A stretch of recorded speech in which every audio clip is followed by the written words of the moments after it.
Tonight, we won't open scrolls of conquest or trace the borders carved by kings.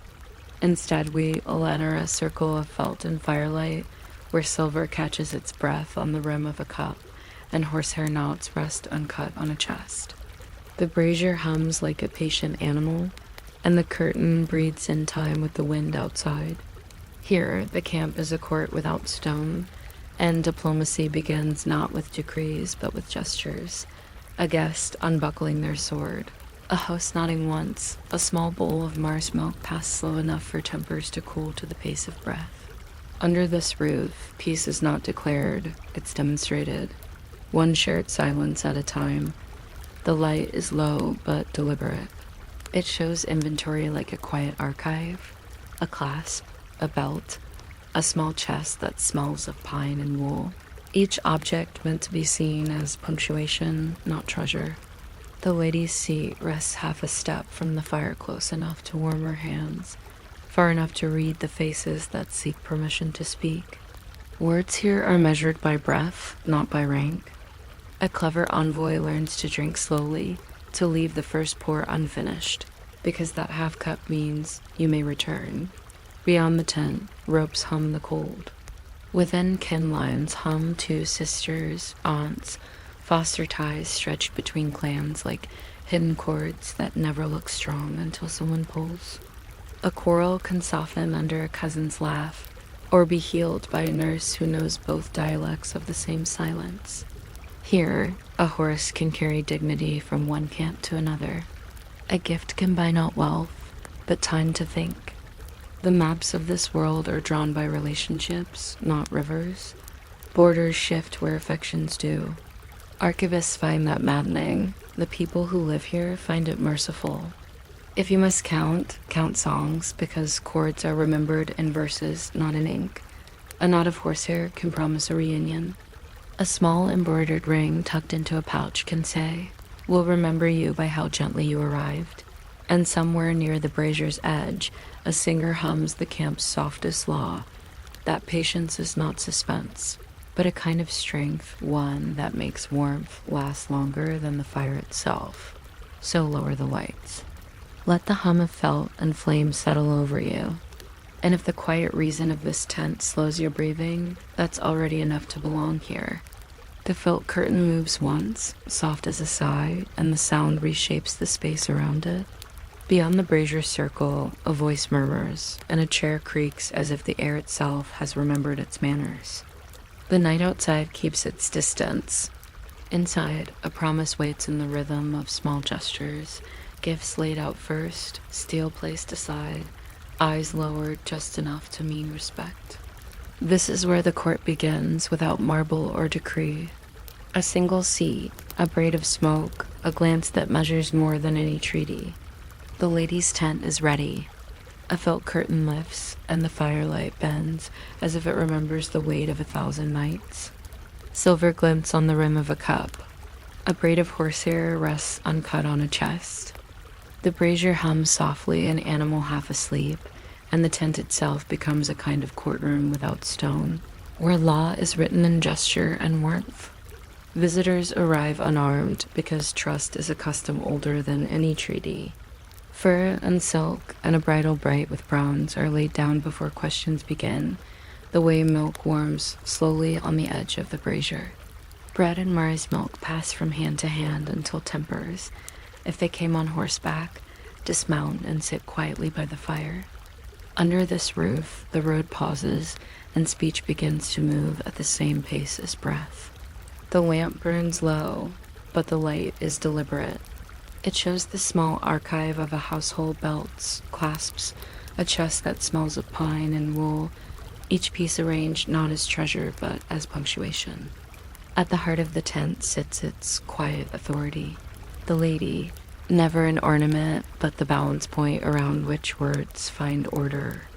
Her seat stands half a step from the fire, a space chosen so she can read faces without squinting and decide when anger has cooled enough to be set aside. The coals whisper a rule that does not need to be spoken. Under this roof, stories are measured by breath. An envoy learns to pour slowly, leaving the first cup unfinished, a signal that peace is still possible, that there is always more if one behaves like someone who will be invited again. Beyond the felt walls, the ropes hum in the cold. Inside kin lines hum two sisters, aunts. Foster ties stretched between clans like hidden cords that look fragile until someone begins to pull. A quarrel softens under a cousin's voice, or resolves in the calm of a nurse who knows both dialects of the same silence. Blood price turns to gift if the timing is right. A nephew receives a horse that carries dignity without spilling it, and an aunt gains the rarest currency of all time to think. Maps bend where affection flows. The borders move with relationships, confusing to archivists, but merciful to those who count nights more than miles. The chords of this world are sung, not written. A knot of horsehair can promise reunion. An embroidered ring in a pouch can mean remembrance.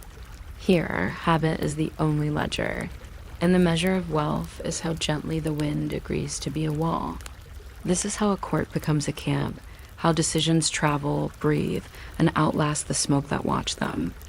Outside, a singer repeats a short phrase to the rhythm of the fire.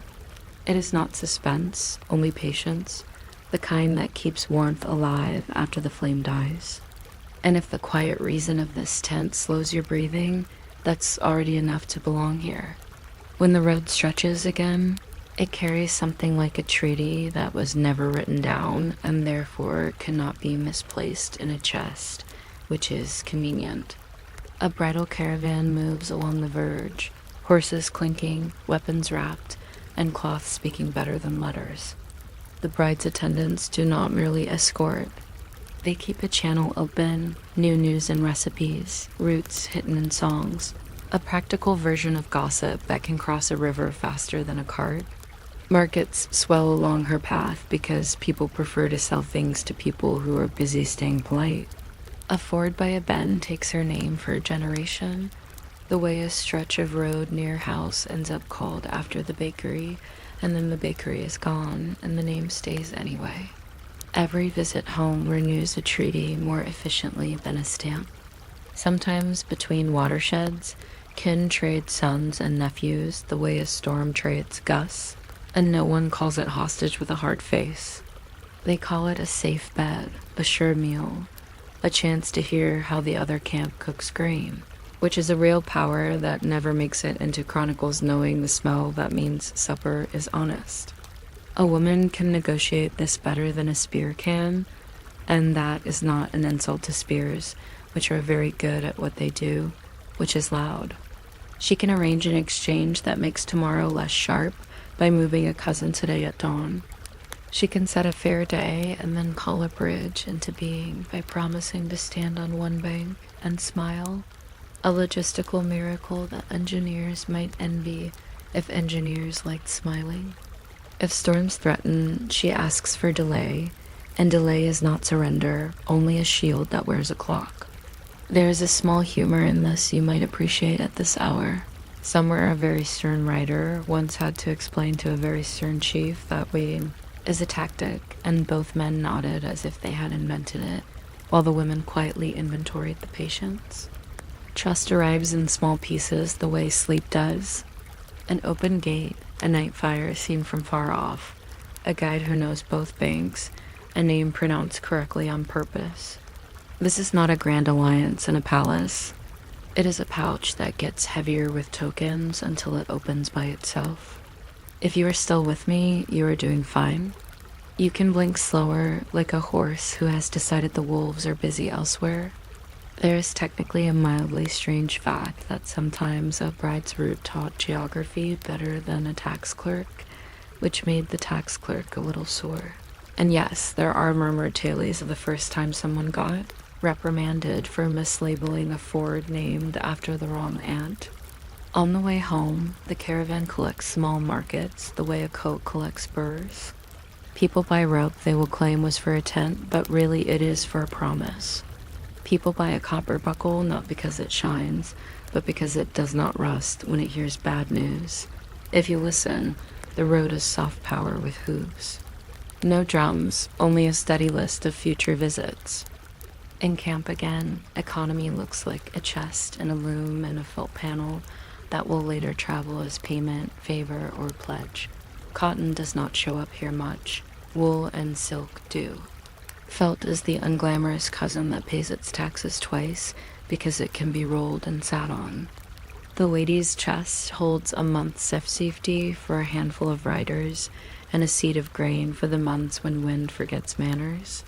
In scarcity, someone's measure decides which tent eats, which herd moves, which chief looks wise in a way that can be seen from a saddle. Wealth becomes believable because you can wear it, you can roll it, you can tie it to a child, and say we will not forget her name because the belt remembers the knowledge that fit her last winter. Ouse makes small straight lines through this landscape. A singer marks the hunt with a line and a beat. A shaman knots mane hair before dawn for weather and luck. The knot comes back untied or in place. And either way, the day receives an interpretation that changes whether the fish trap is set here or there. At the hearth, vows are repeated so that they belong to the camp and not to a single mouth. Repetition is a kind of receipt. Leaders stand taller when women approve, which sounds poetic until you watch a distribution of horses and notice who nods and who does not, and the horses seem to understand. Authority has a different sound when it comes back as an echo from the women's side of the tent. The men's decisions acquire a warmer coat and fewer sharp corners. Legitimacy is not a trumpet. It is a chorus learned by ear, low and steady. The brazier's light picks out a torque and a clasp shaped like a bird that is also a knot, and these are not decorations only. They are memory devices like pocket-sized treaties. A curious little footnote drifts by. Somewhere, a clasp carved with a spiral became famous for holding up a skirt and also a piece, which is efficient design. If this sounds like we are wandering into ritual, that is fine. Ritual is the app you open when you want everyone in a room to agree that time is passing in the same direction. Omen is the friendly cousin of plan. Someone will slice a tiny mark into a cheese to say tomorrow is a good day to move. Someone else will turn the mark away from the door to say not yet. No one writes this down because the cheese will tell you whether the decision aged well. If you are drowsy, you have learned the method. Detail, a half step of expansion, a soft smile, and then we let the thought fade like smoke that knows not to finish its sentence. There are no villains in this paragraph. There are only weather conditions, which is the same thing scaled large. Memory does the long work. The victory song is stitched into praise, but the praise is also a list that keeps names warm. A widow's slow words make a son. S claim lies straighter than a spear could point because a spear points in memory positions. Stories travel faster than riders and linger longer than tracks. A rumor reaches the next ridge like a light snow that everyone agrees to call weather. Reputation becomes a border stone placed by a voice. No argument is needed if a camp decides you are reliable because you once returned a borrowed pot on a windy day. Lament operates like an archive where nothing is bound, and yet you can retrieve any page by humming. If someone dies, a kurgan holds mirrors and belts and silk, and a token that points to roads more than rooms, because the afterlife is expected to have distance in it. Motifs on clasps recall crossings the way a torque can remember a treaty no one bothered to write, because the clasp was already doing the job. Visitors leave bread and hair braid rings where the earth rises like a tent. The braid says, we will tie this grief to a belonging and it will hold without cutting. There's a small and almost comic practicality to all of this that I like, even as I yawn with you. Even the gravest moments are organized with the same tools as sleep a blanket, a list a rule about not blowing out the lamp too fast. On the way out of the kurgan field, the path is left lit for tomorrow's envoy, not because anyone expects visitors, but because habit is a better guide than hope when you are cold. This is how law breathes here, not as a book, but as a series of remembered gestures you can perform while tired. In the slips between gestures, Women hold diplomacy the way they hold a sleeping child, not loosely, not tightly, with a confident correction that comes from having done it yesterday.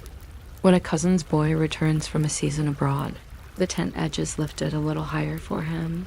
A small amnesty you can see from a horse's height. No one says the word clemency.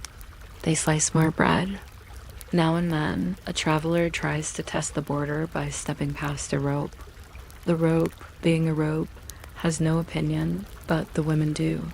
And the man is redirected with a ladle and a smile, and the firm knowledge that tents can be as strict as gates if the hands on the curtains agree.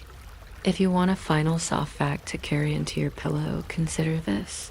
A camp can be a court, a road can be a letter, a clasp can be a treaty, and a lament can be a ledger, and none of these need a fortress to work.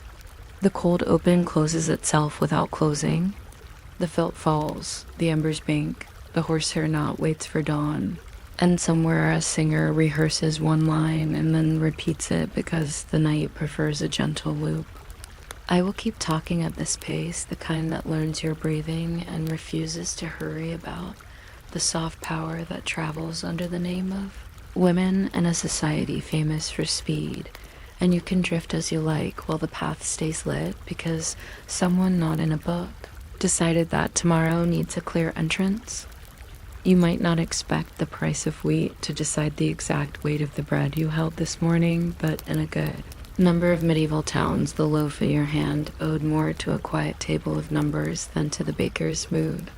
The assize of bread and ale sounds like a stern relative who shows up with scales, and in a way it was, except the scales were wooden, sometimes a little crooked, and the stern relative had a notebook full of conversions that most people pretended to understand. If you re still awake by the time we get to the pewter pint measure with the charming dent, you can subscribe very gently or not at all. This is a no-pressure oven. Imagine a bench, a candle stub, and a clerk counting out farthings while a baker waits with flour on his sleeves. No drama, only arithmetic that drifts like steam. The rule, such as it was, said that when wheat became dear, the loaf must shrink, and when wheat was cheap, the loaf must grow. So a penny always bought roughly the same nutrition. It is a soothing idea, like a blanket that lengthens on cold nights, except the blanket was made of tables copied from older tables, and sometimes someone's elbow smudged a number. A standard bushel set the beginning of all reason, at least on paper, and from it the clerk produced his famous sheet. If a quarter of wheat costs this many shillings, the penny loaf weighs this many ounces, which were not the same ounces you are thinking of, because there were different ounces politely refusing to argue with one another. The baker's mark on the crust something like a leaf or hand, or what might have been a leaf if the stamp were less sleepy told you who made it, in case the weight turned out whimsical. An honest loaf had a sound when tapped. A dishonest one had a sound too, but it involved fines. Inspectors like Don. The bread came out of the oven with a dull shrine in the El Corner whose title deserves the small smile it always gets arrived with a linen string, a set of local stones that claimed to weigh what metal would weigh, and a small authority that creaked but held. He pressed a loaf, listened to the hollow undercrust, and produced a scale that was portable in the way a cat is portable. You can move it, yes, but it prefers to settle where it was. If the loaf was light, the penalty might be a lecture, a forfeit, or, in famous, rarely exciting cases, the pillory, an event so boring that people attended anyway, the way we click through terms and conditions as a form of communal attention. There was also the assize on ale. Foam could not compensate for weakness, a rule that ought to be engraved on certain modern menus, but we will let that drowsy opinion pass with the head on the beer. A small table slept in the guild hall that tried to keep the world straight. It had columns that read like a lullaby: quarter price, penny loaf, halfpenny loaf, farthing loaf, and, in one town, something called the workman's roll, which is exactly what it sounds like, with less romance than you would hope. When harvests sulked and prices rose, The workman's role narrowed like a belt after a disappointing winter. Bakers could hedge with mixed grains, rye, maslin, barley, each with its own personality. All of them respectable when declared, less respectable when smuggled into a wheat loaf without telling the table first. The clerk could taste the truth. More exactly, he pretended he could, and then looked closely at the crumb. A crumb is a quiet history of water and heat. A clerk with a pen could tell you whether the baker hurried his proof, and there is something lingeringly comic about a legal proceeding resolved with a pen. Weights lived inside wooden boxes with careful lids. A pound slept next to halves, quarters, and a family of small coins you could misplace in a sneeze. Some towns marked them with little crowns, others with the mayor's initial, which in unfortunate years matched the miller's initial and generated a confusion so dull it could last a month. Scales were hung from iron hooks under a beam near the window, where light was good but not enthusiastic. Bread was placed, stones were placed, and everyone watched the slow opinion of gravity. In cases of doubt, the inspector brought out the proving loaf, which was not particularly tasty but had the virtue of being dry and convinced of itself. If the baker argued, the inspector pointed to the tablet of the assize, and if the baker argued further, someone scratched a note in the margin and promised to revisit after dinner, a time that never quite arrived. Ovens liked company. Most were long, with low arches that taught backs to be humble. The standard peel, the long wooden paddle measured from a man as foot to his shoulder and then a hand more, which was perfectly unscientific and wonderfully consistent in a neighborhood where Menji's shoulders had quietly agreed to be similar. There was a rule that you could not stack loaves more than 2 high, unless the top was marked for the second shift, because the lower loaves developed a shy curve that complicated weighing. Someone wrote that rule in a town book with ink that grew pale in wet weather, so people repeated it aloud instead.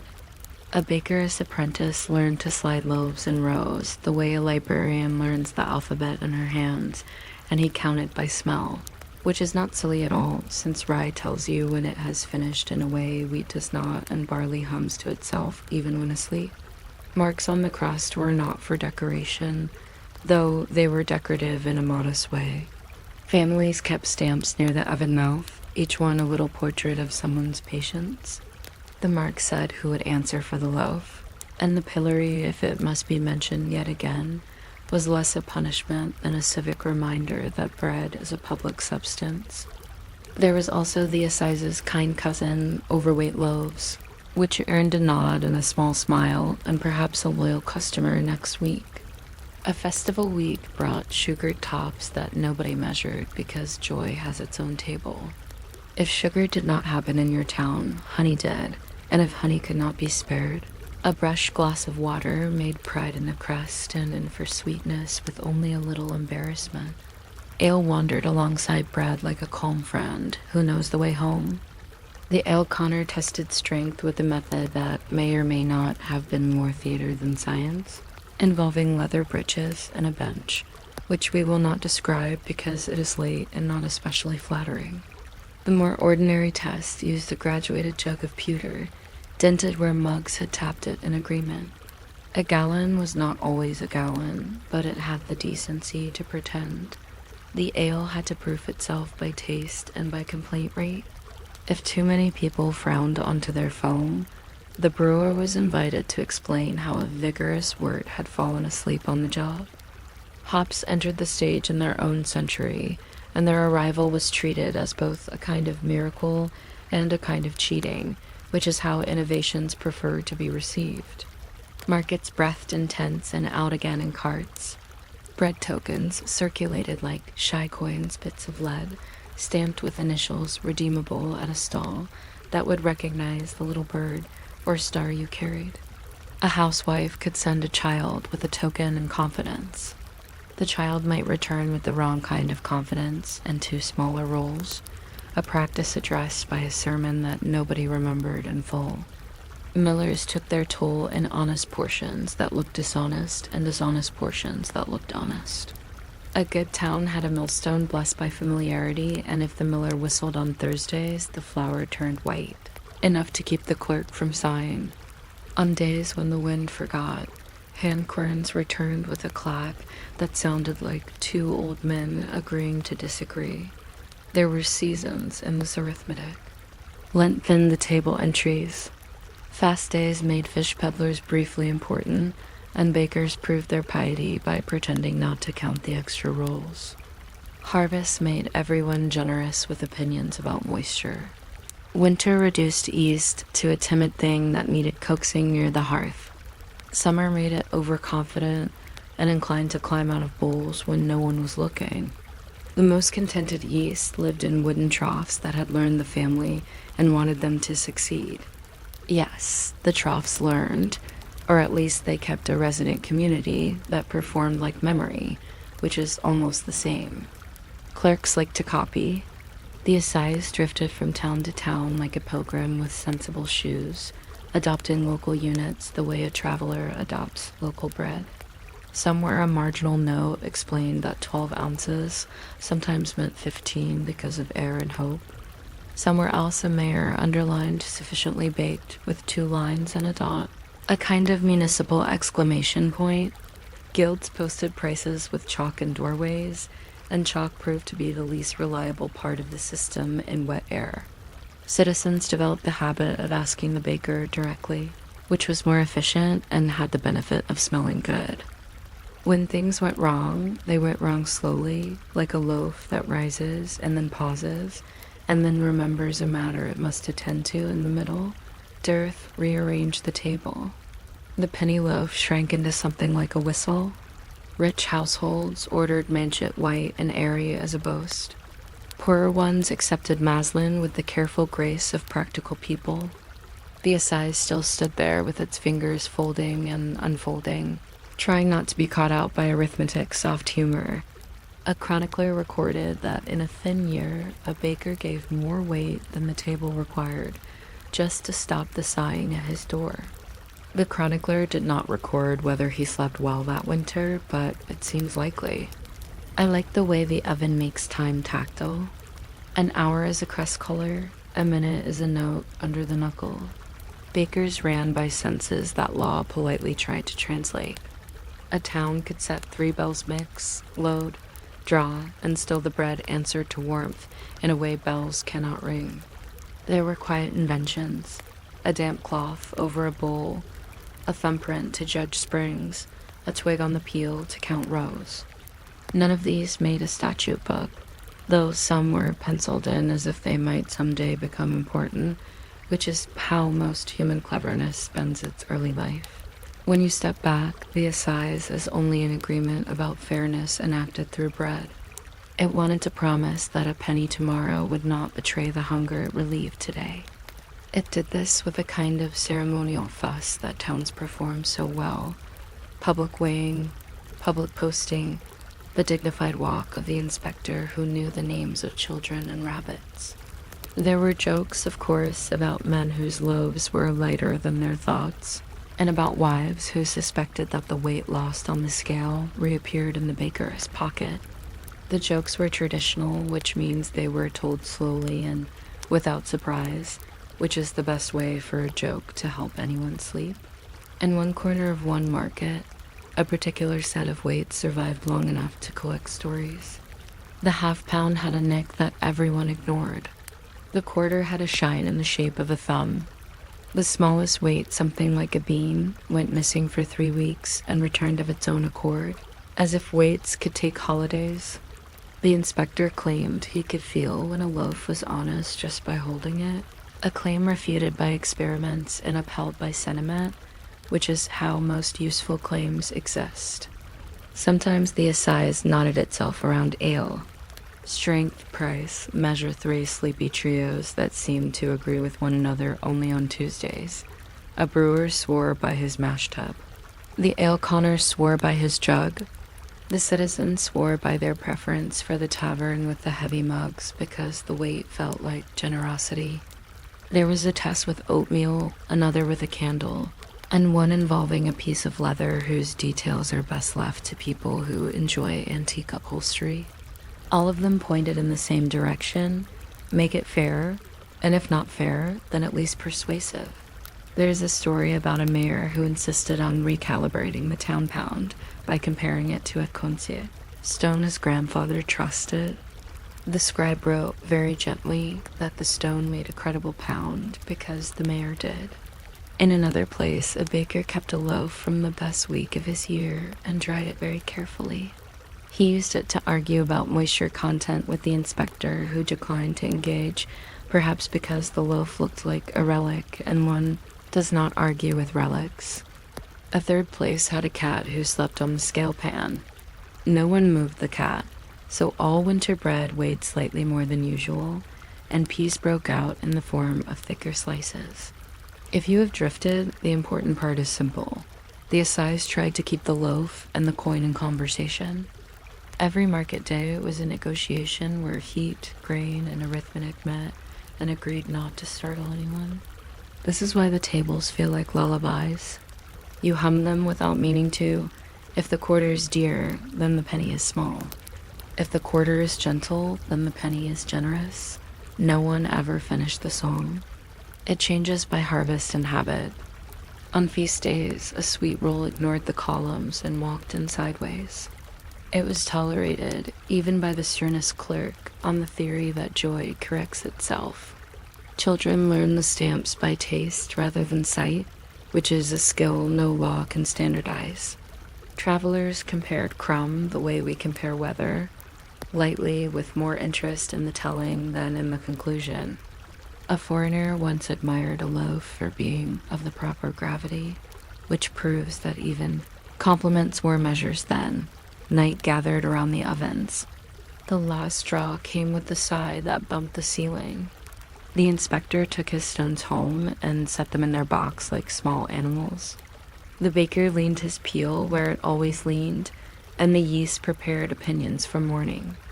On a shelf, the tablet of the assize slept with a folded cloth over it, as if law were a thing that could catch chill. Somewhere a clerk dreamed of a bushel that stood still when looked at, an impossible but comforting thought. The town stretched to the sound of crust cooling, a noise as faint as fur rubbing wood, and the tables that kept hunger civil closed their eyes and did nothing dramatic. I suppose there were years when it did not work, when the penny bought less and the loaf sulked, but most days it worked enough to keep people polite. That is the true scale, not perfect fairness, but reduced annoyance. The assize may not have owned justice, but it owned postponement, which is all we ask of bread between breakfast and noon. If you are still here, you can let the weights find their resting points again, and let the numbers file themselves into the corner where sleep keeps its quiet ledger. In the morning, the table will still be there with its calm columns, and someone will open the oven and consult it without fanfare, and a loaf will emerge at a negotiated size that is not exciting, and therefore exactly right for carrying butter in a day. You might not expect a pool of wax the size of a small coin to tell you the hour, but there were long stretches of history when time was something you could pour, cool, and mark with a pin. The candle behaves politely when asked. It burns at a negotiable pace, gives off a manageable amount of light, and makes a small sound like rain that forgot how to be weather. If you're still awake by the time I reach the delicate topic of wick trimming spoons, you're welcome to subscribe or to do absolutely nothing at all. The candle will keep doing its patient arithmetic either way. Imagine a bench with a shallow scar from hot metal, a wooden mold with 6 narrow tubes, a coil of wick like soft twine, and a clerk, whose job is to decide where to scratch the side of a taper so that supper ends before choir practice begins. Nothing urgent happens. The wax minds its own business while being incredibly informative about minutes. The simplest arrangement is a candle with notches. Each notch means hear, as in hear a bell, hear a prayer, hear the end of whatever it is you are meaning to finish before sleep. The notches do not need to be deep. In many places, they are just the memory of a fingernail, a tidy crescent pressed while the candle is still warm and persuadable. A monastery might mark prime, terce, sex, nun, and so on, an entire schedule written on a column of quiet flame. The bell ringer chooses which notch to believe, because every candle has a personality. Beeswax, when it can be afforded, burns with a calm that tallow envies. Tallow, cheaper and faintly opinionated, moves faster in a warm room and wonders why anyone is surprised. Someone keeps a board with notes. In east wind, the second notch falls early. In summer, snuff at mid-height. That board is a calendar all its own, a collection of arguments with physics settled by habit. The wick does more than people admit. It is braided to an exact stubbornness. Some wicks curl upon themselves and solve the trimming problem by falling gracefully into the flame. Others stand there like a soldier who has forgotten both orders and bedtime, producing a mild smoke that furniture learns to tolerate. Trimming is performed with scissors or a little spoon, the kind with a lip to rescue unwanted ember, and the act has a sound softer than the sound of writing. In workshops, a boy is told to watch the wick, and he does, developing the useful ability to see time the way one sees the brown edge of toast, the moment before too much. In homes, a householder learns to pinch a stubborn wick with wetted fingers, a method discouraged by wise people and nonetheless common, like the idea that you can fix a clock by tapping it. If candles are time, then molds are mathematics. Tin molds arrive in sets of a dozen, which is a friendly number. The lengths vary because no one agrees how long the evening should be. The chandlery pours wax with the calm of a person filling bottles for an exceptionally slow party. Cooling is measured in gossip, a short story for summer, a full account for winter. The finished batch is tied with twine into reasonable bundles labeled by weight rather than hour, because markets prefer units that feel heavy in the hand. A pound of candles is an unhelpful phrase that made perfect sense then. You bought light the way you bought grain, by the bag. On the back wall of certain shops, a narrow candle sits behind a pane of horn, the old-fashioned, translucent, not glass, made of cow. And it exists to show what you can expect from a poor man's lantern, which is what the placard calls it in letters that tilt like a tired smile. Candle clocks needn't be lonely. In some places, a pin is set into the side so that as the candle shortens, the pin falls with a tiny chime into a tray, the least dramatic alarm in the world. In others, colored threads are wound around the column at intervals meaningful to the household. Red for prayer, blue for feeding the sourdough, green for telling the apprentice to stop planing the door because he has been planing the same door all afternoon. Some households save the drips, the stalactites of quiet time, and return them to the chandlery, where the sweepings are melted into new lights called ends or chandler's whites, sturdy in the way a story feels sturdy after it has been told in several versions. If you want an obscure term that will not change your life, the small metal cup that catches the final puddle is sometimes called a socket pan, and sometimes a sconce tray, and either way, it finds dust with great efficiency. Municipal timekeepers owned candles without bragging about it. A watchman on a cold wall might carry a little dark lantern with a shutter and a candle inside, counting patrols not by steps, but by the taste of smoke before the half is burned. In town halls, the meeting length is politely managed by setting a thick candle on the table and agreeing to stop when it reaches a particular brass nail set into the candlestick, a custom that functions like a chair politely coughing. There are dry entries in minute books noting that the council agreed to purchase 2 pounds good wax for sittings wherein the matters are unlikely to be brief, a phrase that promises nothing and delivers exactly that. Courtrooms, wary of theatrical shadows, prefer multiple candles at measured distances so that no one can claim a verdict was influenced by the angle at which light met nose. Somewhere a clerk wrote, "Proceedings adjourned for want of light," and it is the most honest sentence in his ear. Churches do not simply love candles. They understand them as logistics. The sacristan keeps a chart of how many are required for a feast, how many for a fast, and how many will certainly be destroyed by drafts that people insist do not exist in the side aisle. In winter, the breath of the congregation pulls flame toward the nave and makes the voices sound rounder. At Candlemas, a practical holiday dressed like a luminous, one blessings are announced over stacks of lights meant both for altars and for ordinary cupboards, because the cupboard's needs are not profane. They involve mending in January and the merciful finding of dropped needles. A little wax is stirred into a salve for cracked hands. If this seems like we are getting somewhere, we are not. We are merely warm. Ships measure time with sand, but they carry candles in bundles tied like sleepy sausages. The purser notes consumption with the exactitude of a baker. Storms require more light, which offends the budget but pleases everyone who dislikes walking into ropes. A seldom mentioned practice involves cutting a taper at a slant so that it throws light into a corner where the charts live.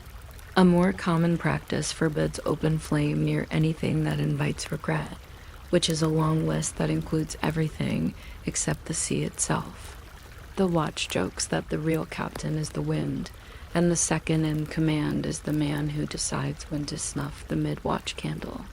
Somewhere in a log is the entry, lanterns dim, crew cheerful, which proves that contentment and lumens only sometimes agree. Domestic time is organized by puddles. In kitchens, the last of the tallow slides into determined little lakes on the candlestick saucer, and those lakes store the flavor of onions in an archival way.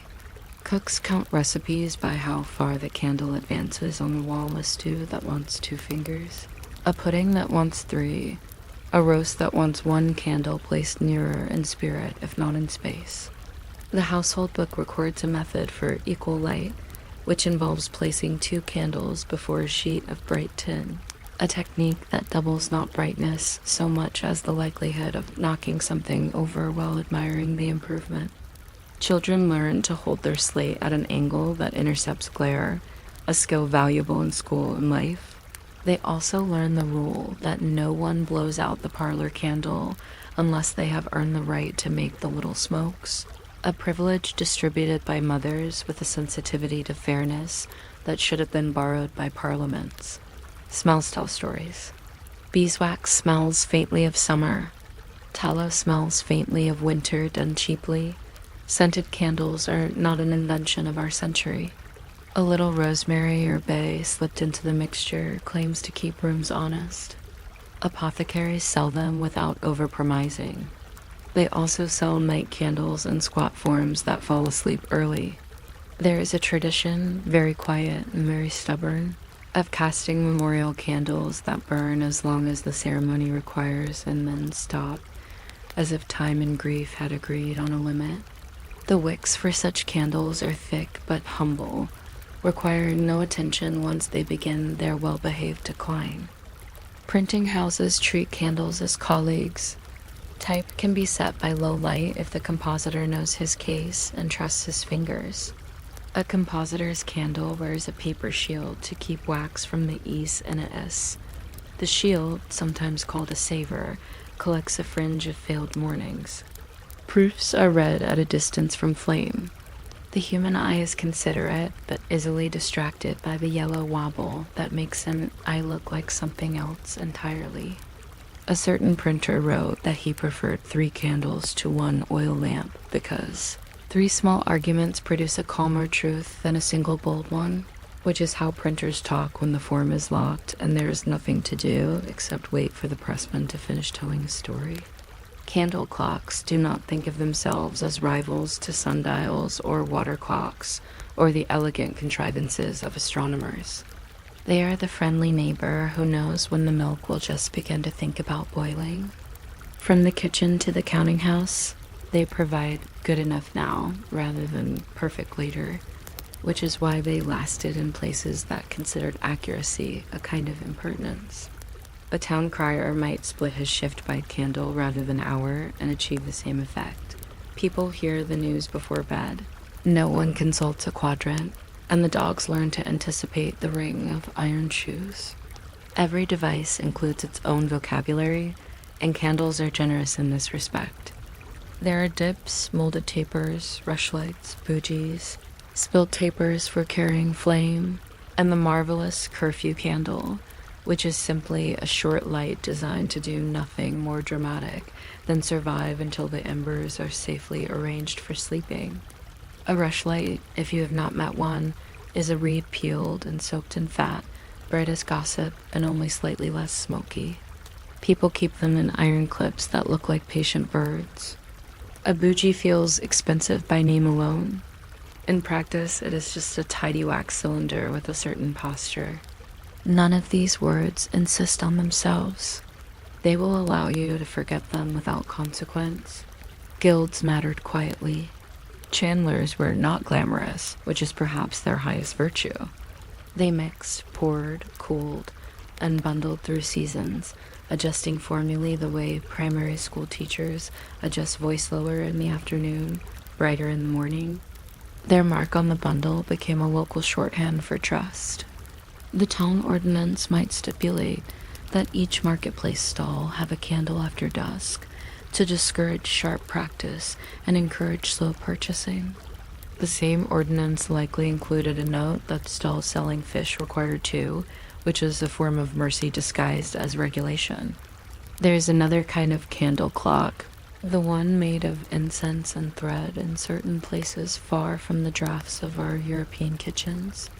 It burns along a trail with knots that mark segments, and small weights fall at intervals, making a bell sound like rain negotiating roof tiles.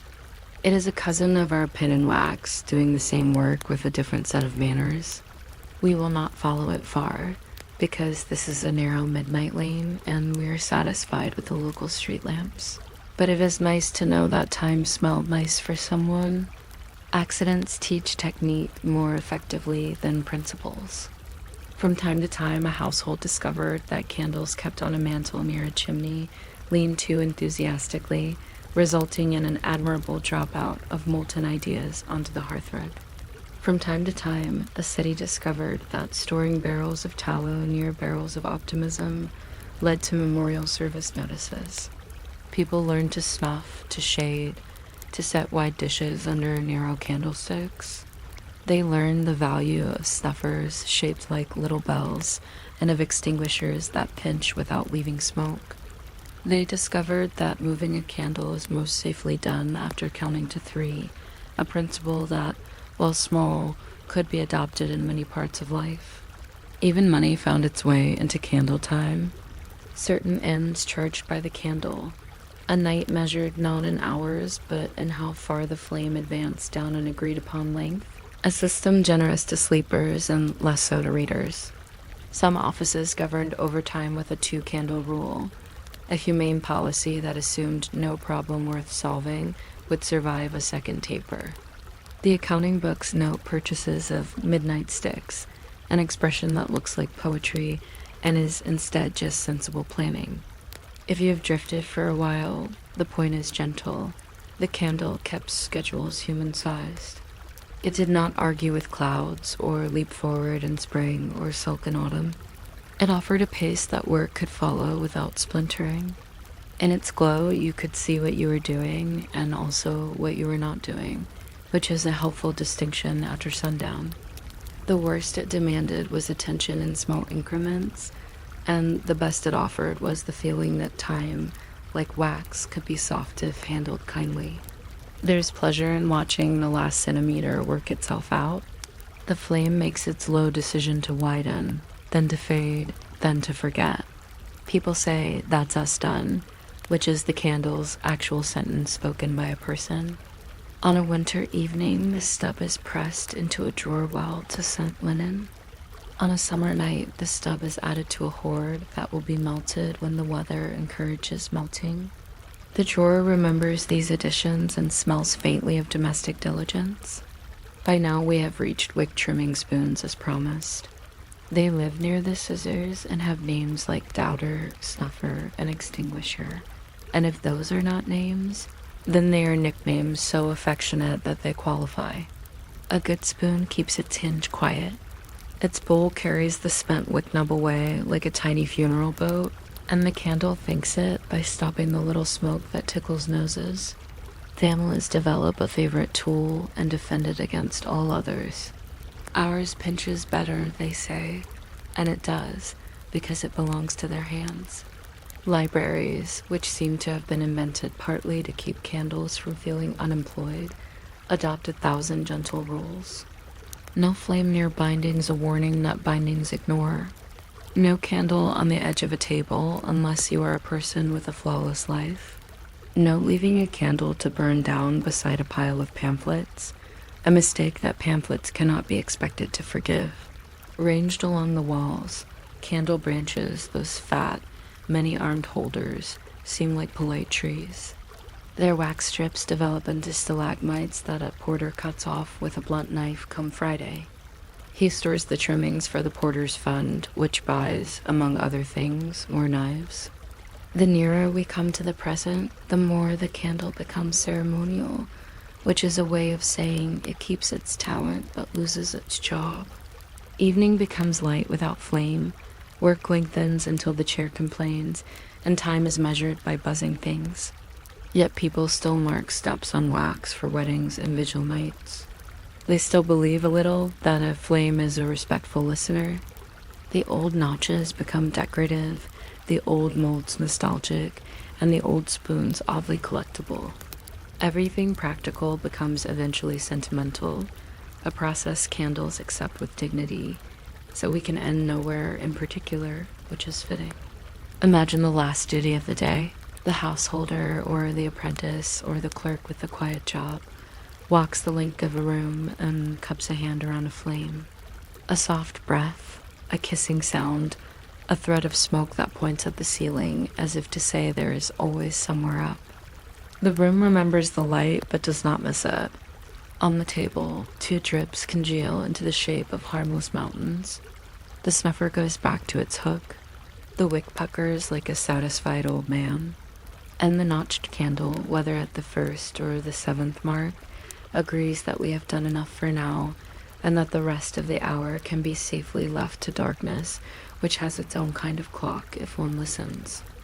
You might not expect a piece of hazel wood with some notches in it to organize a kingdom, yet for centuries a split stick could be money, a receipt, and an argument resolved in advance. The exchequer tally looks like whittling that got out of hand. It is in fact a very calm solution to the problem of remembering who paid what without trusting ink that could be smudged hands that could be bribed or memories that could be poetic. If you are still awake by the time we reach the technically important distinction between Italia Divisa and Italia Duplicata, you're welcome to subscribe or simply breathe and let the numbers count themselves. The stick is patient and will keep its edge even if you drift. Imagine a bench with a groove, a bundle of twigs becoming more official by the minute, a clerk with a small knife, and another clerk with a larger knife because there were always 2 knives, not out of drama, but because duplication was a comfortable habit. No coin clanks. A notch is made and time thickens like tea left to think. The tool is ordinary, the logic meticulous. A tally is cut from seasoned wood hazel, is courteous, willow compliant, alder steady, and then shaped into a flat staff. Along one edge, the clerk begins a ladder of values. Big sums take big bites. 1,000 pounds receives a deep bevel called a burnt notch in some places, and simply a dragon's mouth in others. Hundreds are smaller 20s, smaller still pounds like neat teeth, shillings, slender cuts, pence, almost shy scratches. It is a tactile abacus that refuses to roll off the table. The clerk adds notches according to the tax or a rent due, announces each denomination in a voice the bench can hear, then writes names and a date on the broad face. This is not for show. Ink fades or runs, but the cuts remember what they meant to be, even when nobody stands nearby to believe them. The 2 clerks agree nod, and then the most charming bit of pre-modern bureaucracy occurs. The tally is split lengthwise with a wedge into 2 matched halves, each preserving the full pattern of notches. Because wood, like gossip, separates along lines it already prefers. One half is called the stock, the payer's proof, and the other the foil, the exchequer's memory. The words are gentle and agricultural, as if money might sprout if left in a good cupboard. The split is not a simple sawing. It is a cleaving that follows the grain, which means every tally pair is uniquely jagged, a puzzle that only solves to itself. To reconcile accounts, you bring your stock to the bench, and the clerk brings the foil from the bundle, and they marry the edges. If they fit, the payment is what it claimed to be. If they do not, no amount of argument can coax two strangers into one shape. It is the opposite of suspense. Everyone stares at the edges until they stop being edges and become one stick again. And then someone taps the table in that relaxed way that means a fact has returned from a walk. Exchequer tables were checkerboarded, hence the name, so counters could be slid along squares to show sums in progress. But the room's confidence lived in the shelf of old sticks, calm as firewood that refused to burn. In the Michaelmas term, farmers and sheriffs brought stocks that smelled faintly of barns and rain, laid them down, and discussed weather with men who measured kingdoms by splinters. Totals advanced in an unhurried way, like summer turning into a rumor of autumn. A sheriff with a good memory might remember his debts as a sequence of shapes his hand could replay in the dark. A sheriff with a less cooperative memory could simply hold his stock and feel the truth under his thumb. This was accounting by touch, a practice that seems quaint until you consider how often ink fades and touch does not. Over time, an etiquette of edges emerged. New tallies were cut on Martinmas because wood cured better with a festival in the air. No one liked birch. It was too nervous under the knife. There were superstitions regarding knots. A knot near the 1,000 mark was thought to attract unexpected harvests, which is the sort of optimism you find only in people who live with weather. Clerks kept their knives honed on small stones polished by decades of duty, and there was a way to wipe the blade on the sleeve that showed you were careful without being sentimental. The best clerks cut clean, left a whisper of bevel on the pounds, and set the shillings at a gentle angle that anyone could read when the room was full and the day was long. They spoke in pairs, a minimum of fuss, 2 20s, 5 pounds, and 12. And the bench kept up like a dozing student who nonetheless takes perfect notes. The tally was not merely a receipt. It circulated. If the crown owed you money, you could sometimes accept a tally for later redemption, and then pass that stock to someone you owed, who then passed it again, a slow river of sticks paying debts like a community passing buckets in a line. In some years, the treasury preferred tallies to coin because trees were less inclined to wander than silver. The market learned how to glance at a stick the way we glance at a check, half trust, half habit, with a little extra deference if the ink looked authoritative. People talked about discount like weather, a good foil but late, so 3 in the pound off, said with the same tone you would use to discuss a roof that would certainly last the winter, if the winter were polite. There is an obscure pleasure in the vocabulary. Talia saluta was a tally of a debt discharged. Talia alicata, one assigned elsewhere. There were indented chirographs documents cut in wavy lines so edges matched like a shy. Couple at a dance and writs that behaved themselves, provided the wax did not sulk in the heat. A roll described tallies of press, advances to sheriffs who needed coin before harvest, which everyone pretended not to find exciting. The most beautiful phrase is mutely practical. Add syndendum for splitting, a direction in the margin that tells the room that paperwork is about to become architecture. If this is too interesting, let it drain into the table. The virtue of such words is how little they insist on it. Seasons passed over the bench. At Easter, clerks unbundled last year's work and tied it into a solemn batch. At Michaelmas, they took off their summer seriousness and put on their autumn seriousness, which looked identical but felt warmer.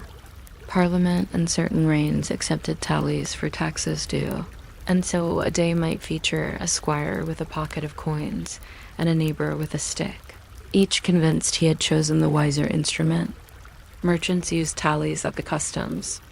A shipmaster's duty could be recorded in wood, the account of his barrels sketched in marks too sensible to misunderstand. Somewhere a dog chewed a sheriff's stock and created a minor story that lasted long enough to embarrass a nephew. Somewhere else, a clever man shaved a stick and learned that theft from arithmetic leaves a curl on the floor. Because a system that works invites small theater, there were rituals. A senior clerk sat at the head and balanced a tally on 2 fingers to show the room he was impartial to weight. Another stood at the chest, that always surprised piece of furniture, and tied foils with twine that remembered every knot it ever knew. Bread appeared in the afternoon with the same inevitability as sums, and someone marked the loaf with a knife in exactly the same manner he had marked 1,000 pounds, which is a kind of consistency that makes people trust baking. The checkerboard cloth was folded at day's end with grave competence. A candle guttered politely. Tallies leaned like a small fence, each one an unarguable conversation. There were, if one insists, episodes. In 1290, a clerk sighed and wrote that too many tallies had arrived in a wet condition. In 1520, another clerk admonished sheriffs for carving their own in a style the bench could not approve. Much later, long after tallies had become more comfort than necessity, a tidy plan to dispose of old records by burning them in a furnace under the House of Lords proceeded rather better than intended, which is as close to drama as wood can be persuaded to produce. The lesson, filed gently, is that even boredom can worm a building past its preferences. But for most of their useful life, tallies did not misbehave. They sat, they waited. They fit when they were supposed to fit and refused when they were not, an ethic many things could adopt. You can hold one in your mind. It rests on your palm like a ruler that has decided to major in honesty. The cuts are surprisingly legible without numbers. The hand learns them as a child learns table heights in a familiar house. The face bears a name, perhaps spelled 3 ways in one lifetime, and a date that is only a suggestion. The split edge looks like a small coastline. Where the wedge was hammered, the wood fibers make little parabolas. Matching those is as satisfying as placing a book back exactly on the faded rectangle it left on the shelf. It is administration without hurry. 2 people who would argue on any other subject agree in this one action to believe wood. Farmers like tallies, not because they were rustic, but because they were fair to forgetfulness. You could walk a field and name your debts by the pressure against your sleeve. A reeve could collect rents with a pouch that didn't jingle but made a homely clatter like knitting needles. In an era when roads had opinions, a plan that moved securely in a pocket was not nothing. When payment day came, you took the stick to the hall, stood under a beam that had seen more winters than you had, and watched the clerk marry your half to its partner. If they loved one another, everyone relaxed their shoulders. If they did not, nobody reached for a sword. They reached for another stick to demonstrate where the shaving had gone astray.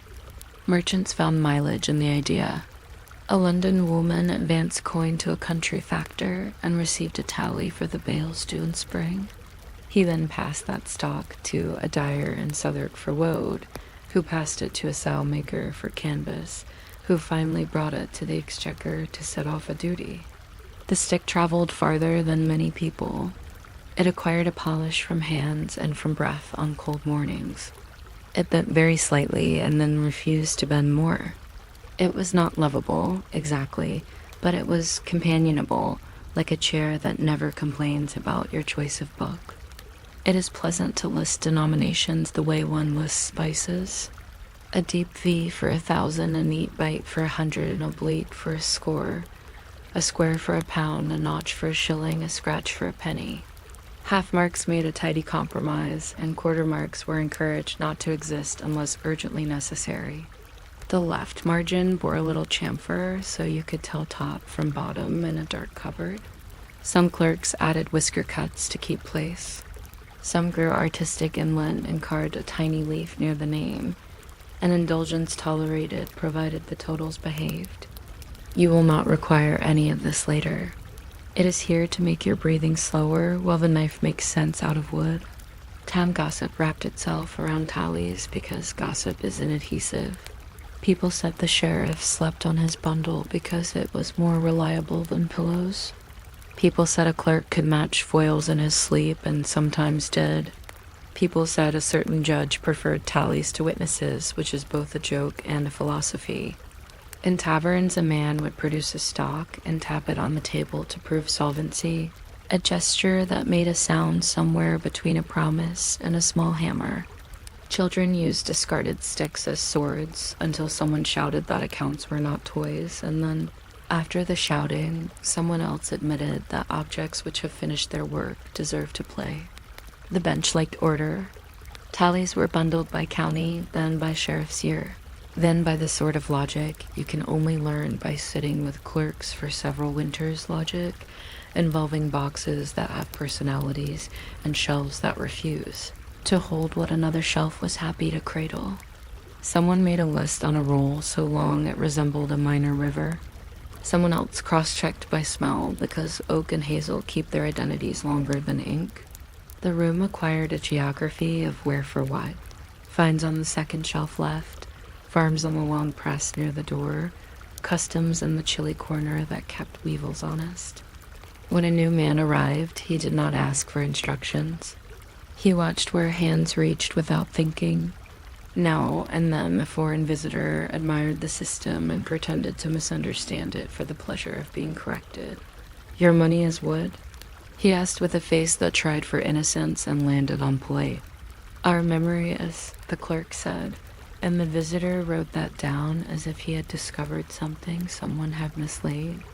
Across the sea, a similar practice existed in tallies for private debts, and in some hills, a shepherd still keeps a stick for cheese owed, slicing a mark every week and breaking the stick in spring because there are problems for which progress bars are older than the word progress.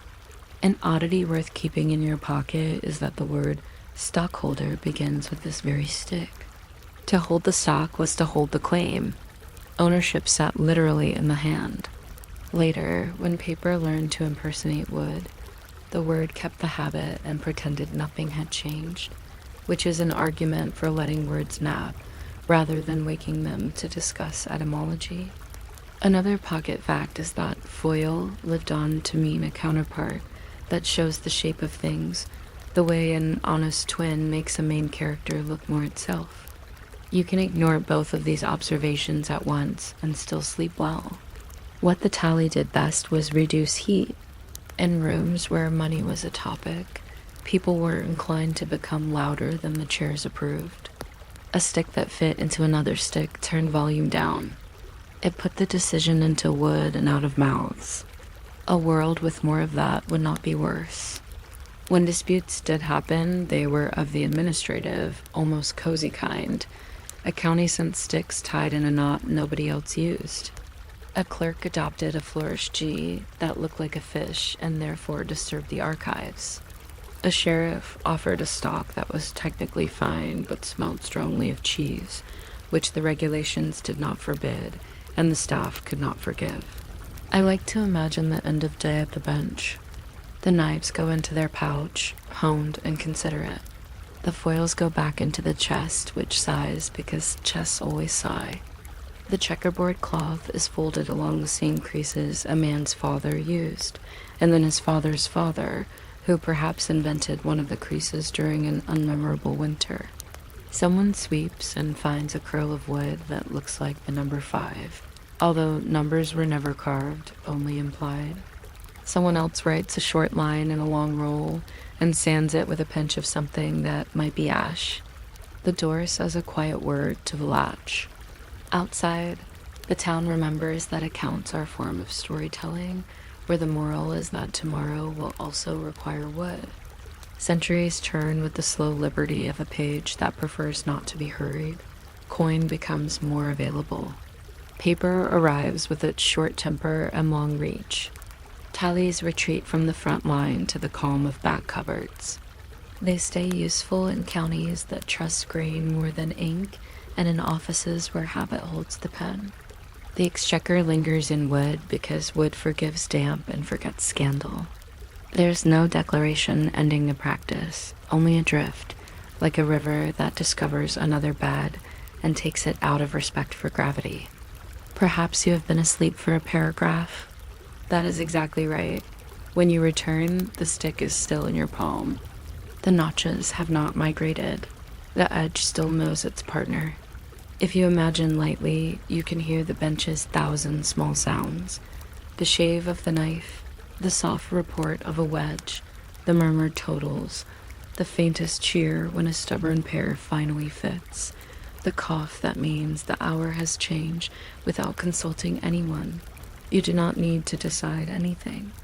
The tally has already decided everything it is able to decide.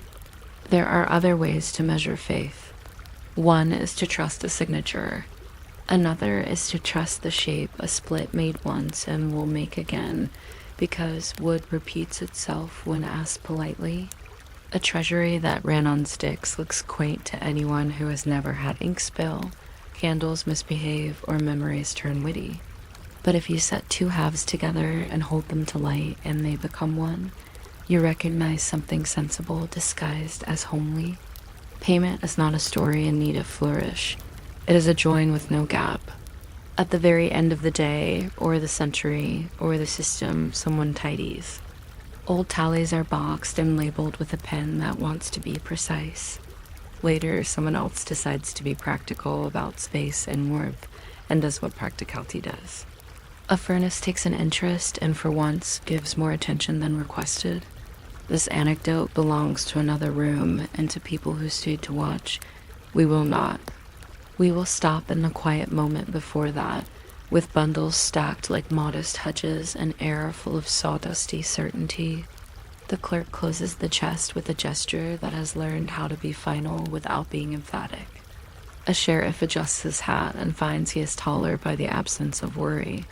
On the bench, a small curl of wood continues to look like the number 5, and then it looks like nothing at all, and then it looks like sleep, which is a kind of balancing that requires no clerk, no foil, no stock, only the knowledge that edges once matched can rest.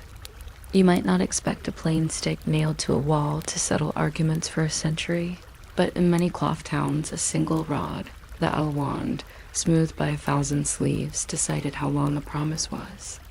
Cloth is slippery the way time is slippery.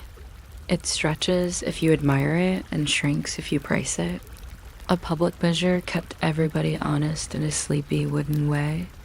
If you're still awake by the time I reach the lead seals with tiny lions and unreadable letters, you can subscribe, or you can let the thought float past like lint in a sunbeam. The L will keep its length even if your attention unspools. Imagine a market hall with a draft that knows the names of the stalls, a bench with chalk scars, a bolt of wool that sighs when unrolled, and a clerk who knows 3 different L's by touch and prefers the one that never surprises him. Nothing urgent is happening. The rod is there, unblinking, and people line fabric against it, the way ships line up with a pier. The L is not one thing, which is the sort of fact that makes a historian smile privately and shopkeepers carry 2 pockets of patience. There is an English owl that minds its manners at 45 inches, a Scottish owl that lives in the 30s, a Flemish one that comes in small and neat, and an own in France that insists on its own temperament. Nobody is wrong. They are all local lengths with local weather. To avoid misunderstandings that begin as conversations and become friendships with bills, towns mounted their official yard or L on a stone near the market or inside the guild hall. The wood darkened where hands like to tap. Children measured themselves against it and discovered that they grew in the quiet months. Merchants measured cloth against it and discovered that they had opinions about fairness. The rod did not argue. It stood there like a librarian who has seen everything and keeps shelving that cloth, remembers the last hand that pulled it. To keep that memory polite, someone learned to smooth, not tug. The bolt comes up on the bench. Two people hold it as if presenting a stretcher. The edge meets the 0 mark without drama. A chalk tailor's marker leaves a pale sun on the pile. A brass weight keeps the whole idea from escaping. The seller draws the bolt with a motion perfected by boredom steady, not too high, no flourishes. The buyer watches the selvage past the little iron nail that marks a whole L, and then another, and then half an L that is called a nail too, which is confusing in a satisfying way. There is a vocabulary of small lengths that is almost friendly: nail, quarter, finger. A bolt that respects these becomes a gown that behaves itself when the wearer climbs stairs slowly. Somebody had to check the checkers, which is how you get the softly formidable figure of the almager. The spelling wandered like a ribbon in wind, whose duty was to examine cloth, approve width and length, and collect a duty that was never large enough to keep him from complaining, but always large enough to be remembered. He carried a pair of sealing pliers and a pouch of small lid discs that looked like dough before baking. When cloth satisfied the ordinance, many towns required a breadth. You could measure by the breadth of a bench and a length. You could measure by 6 or 10 L's. The almoner pinched a seal through the edge. The little badge had a crest or a letter and the year disguised in a code. That made sense to people who had no trouble reading weather by the taste of rain. The seal said, "This piece is what it claims, or near enough for the king's peace." The seal also said, "You have paid me, thank you, and the maker has paid too. Thank him again." Lead seals are small museums. They carry welcomes and crowns, and initials of men who wanted their names to last longer than cloth usually lasts. Found in fields by people who like walking slowly, they look like buttons that retired. A historian will hold one and talk about worsted and broadcloth, and the year when fulled cloth had to meet a temper that made it less inclined to misbehave in damp air. A fooler, if invited to speak, will say that temper is made with water, soap, and patience, and that the best mills clack like polite teeth. Somewhere a village remembers the sound. The rulers cared because wool was a river of coin, and if you keep a river in its banks, you are more likely to fall asleep while listening to it. The Guildhall measure had cousins in shops, private rods that had seen a few winters and developed opinions. Merchants kept them behind counters where they also kept biscuits for dogs and a chalk that went missing when needed, because chalk has hobbies. The private rod was supposed to match the public rod.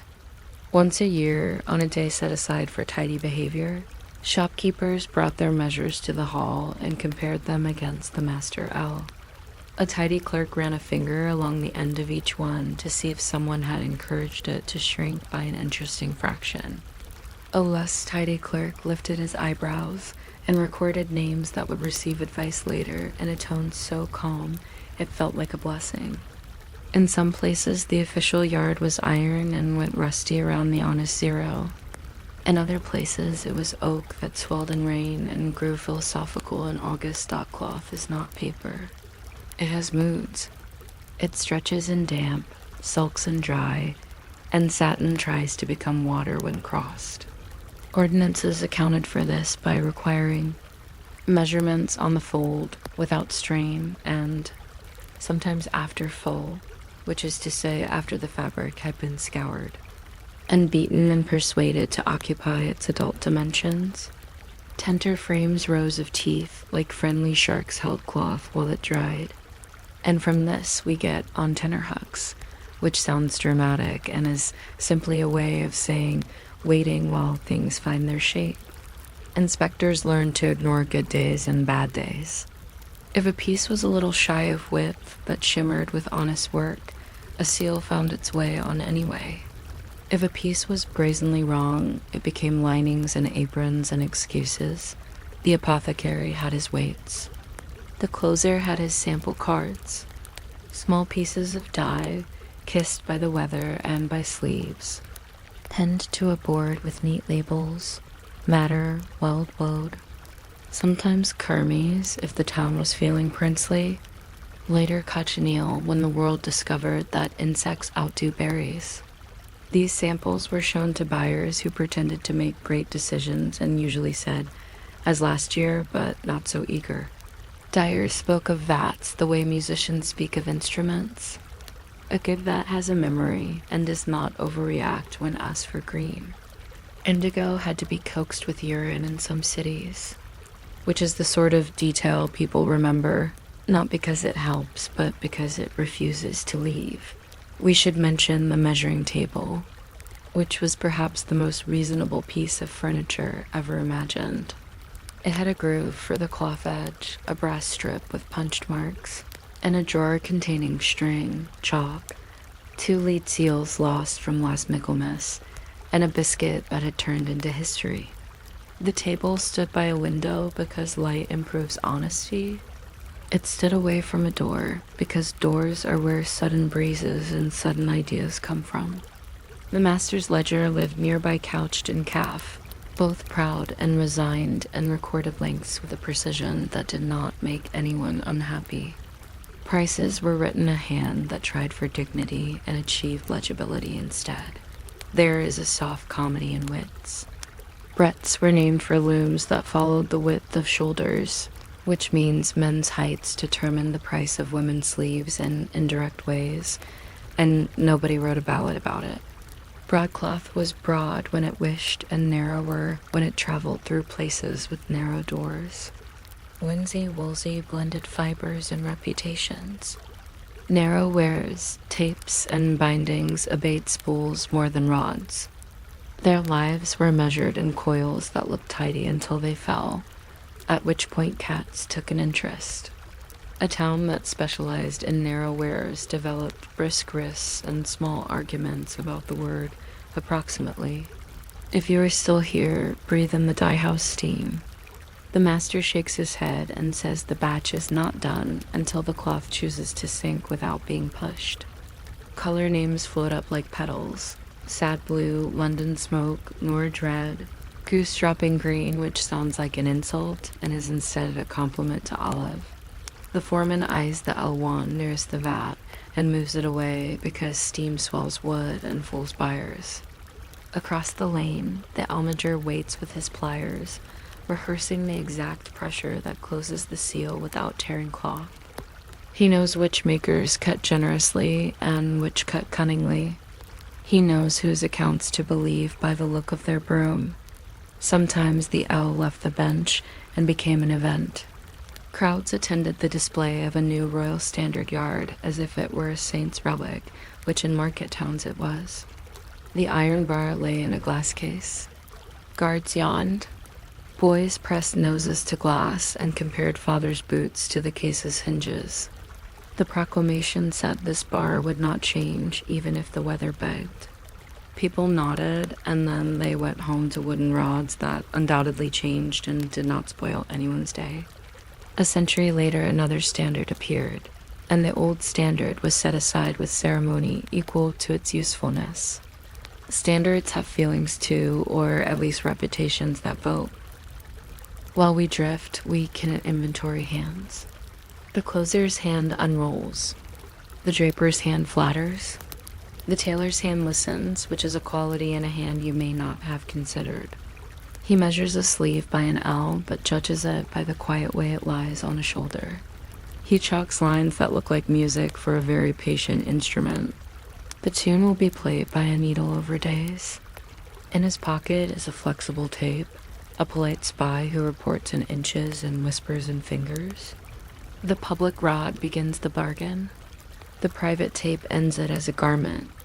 Both are honest, one loudly, one as if a sleep-top parish accounts tell you who paid for the official rod. It was often the church warden's, because truth loves a building with bells.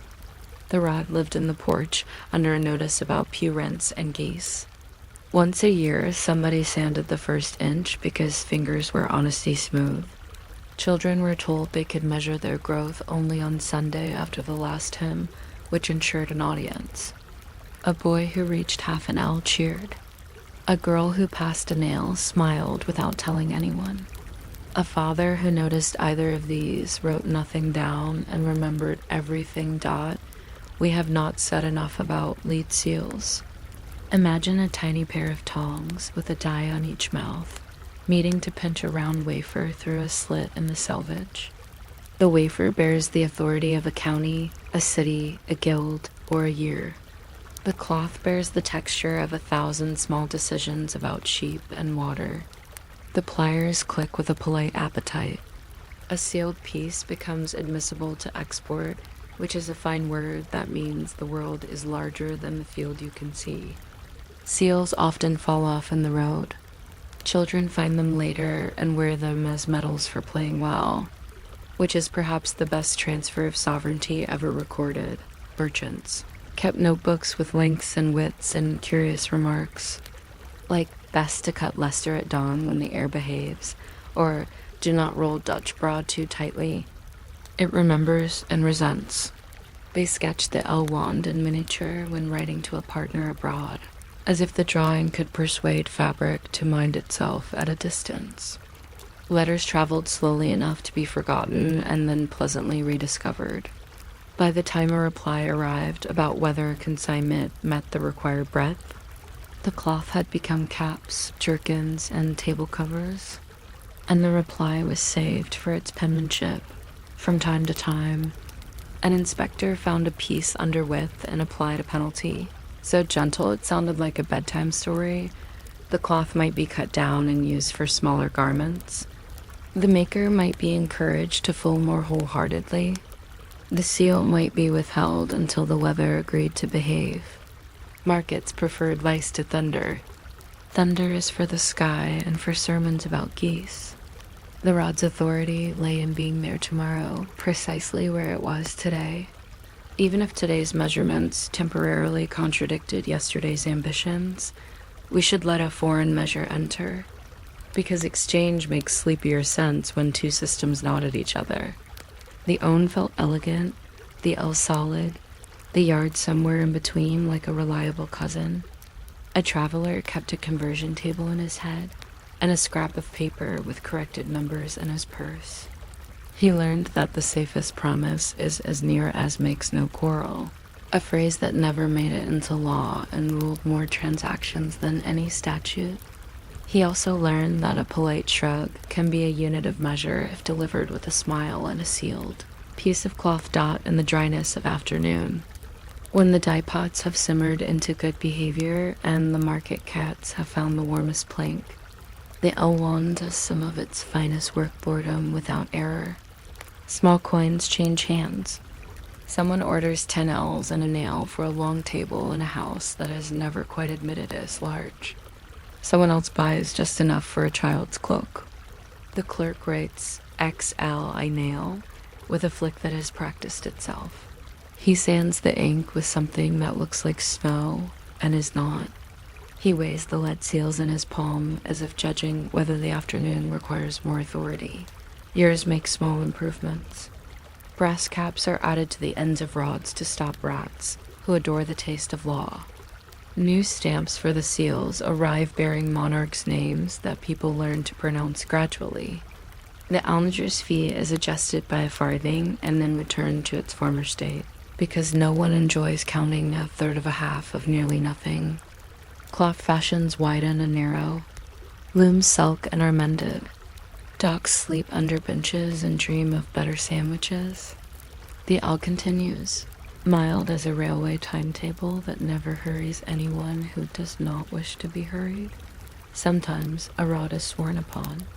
A merchant promises delivery by Michaelmas and places his hand on the public L because a stick everyone trusts makes an oath that won't trip.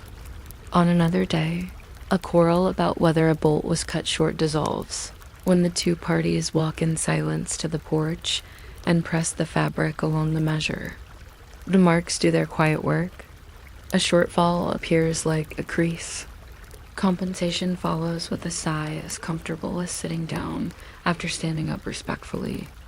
The rod returns to patient invisibility. Being right without boasting is the L's most distinguished talent. We could open the drawer again and count. Chalk. String, 2 seals, a biscuit, a thimble that migrated here by mistake, a brass nail, a spare wick for the shop lamp, and a folded notice reminding everyone that Saturday measurements must be made before the bell because light, like fairness, retires on time. The notice bears the alderman's signatures at slightly competitive angles. Below them, a boy has drawn a sheep with admirable honesty about the legs. Every drawer in history contains a sheep drawn by someone who should have been measuring instead. When evening finds the hall, the rod makes a last appearance. A housewife arranges cloth along it and decides that a curtain may be a little shorter, if it means an apron child a little warmer. The arithmetic of comfort is not written down but is known. The onager's pliers go into their pouch with the small authority they have earned. The clerk closes the ledger and rests his hand on it as if to thank it for being heavy. The lead seals wait for tomorrow's bite. Dust makes plans to resettle imperceptibly. The market door complains in the same note it used last year. Over very long stretches, new measures arrive with good manners, bringing decimals that march like soldiers and instruments that glow. The old rods retire to walls and memories. People keep them for decoration and say, "That's how long an L was here," a sentence that makes the room feel older in a comfortable way. The lead seals become jewelry if you don't look too closely, little medals for the idea that truth can be pinched into place. Cloth still stretches, hands still smooth. The need to agree how long a thing is remains astonishing and ordinary. If you have drifted, that's appropriate. The L is designed for drowsy agreement.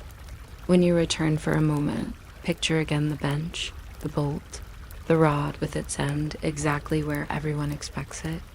There's a tiny nick where a knife met it on a lively day. There's the shine where years of sleeves have nodded yes. Someone marks a final nail width and smiles at how little drama there is in making measures fit people. The rod does not celebrate. It simply stands, content with being the quiet spine of commerce. As tea cools, as dye settles, as footsteps turn to brooms, and so, while light withdraws from the high windows and the dye house steam wraps up its last cloud, the L waits for tomorrow with the serenity of an instrument that asks almost nothing and gives shape to everything it touches.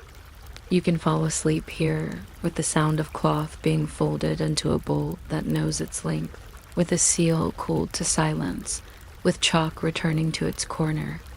The rod will still be there in the morning, unmoved, unimpressed, and perfectly ready to measure out a day, in pieces that are exactly as long as they need to be and no more, which is a very restful thought to end on, or almost end on, because endings, like fabric, often benefit from a hem. You might not expect a length of iron the size of a shoelace to hold a book in place for 300 years, but that is what the gentle chains of certain libraries did quiet hardware that made knowledge stay put long enough for daylight to find it again tomorrow. The first sound in such a room is not the rustle of pages. It's the very soft click of a clasp near a brass ring, followed by nothing at all, which is the preferred soundtrack of scholarship. If you're still awake by the time we reach the thrilling topic of shelf marks painted upside down, feel free to subscribe in an equally upside down way or do nothing and let the chains do the remembering. Imagine a long desk with a polished lip, spines facing inward like well-behaved shoulders, sunlight entering at a slope that has learned its manners from stone, and a key that lives where only the verger can find it because keys enjoy privacy. Nothing urgent happens. A chair considers sitting. A reader waits for a page to turn of its own accord and is not disappointed when it refuses. The chain itself is not dramatic. It is made of links flattened the way modest jewelry is, so they lie better when patience leans forward. One end carries a swivel to prevent scholarly knots. The other end carries a hasp that looks like a thought, small, decisive, not seeking applause. Each chain is long enough to let a folio rest open without arguing with your elbows. but not long enough to stroll off to the window and compose poetry that wouldn't have improved the footnotes anyway. The bracket on the desk is kinder than it looks. It accepts the ring with a click that is the acoustic equivalent of "please return your tray." Medieval iron had a particular texture that remembers weather. If you touch it, it feels like someone else's afternoon. The idea behind it is simple. Books cost more than buildings, and both enjoy staying where they are addressed by name. Spines do not face the room in a chained library. They turn inward and whisper to the wood. This is not secrecy, only geometry. The chain is fastened to the far edge of the front board, so the book must be shelved with its foredge outward. The page is looking at you like a polite crowd. Titles are painted along that foredge in a hand that practiced on margins first. Augustinus, De Civitate, Medicorum Questiones, Register of Loans, the kinds of names that invite naps to bring a cushion. Some edges wear tan lines from sunlight, making the letters look as if they own seasons. Readers learn to browse by page smell and pigment, oak gall ink with a hint of vinegar, lamp black with a hint of soot rubricated initials that have outlived reasons. If a letter wanders, it is forgiven. If a worm tunnels, it is editorial dot catalogs multiply like reasonable rabbits. A chained library keeps not one list but several.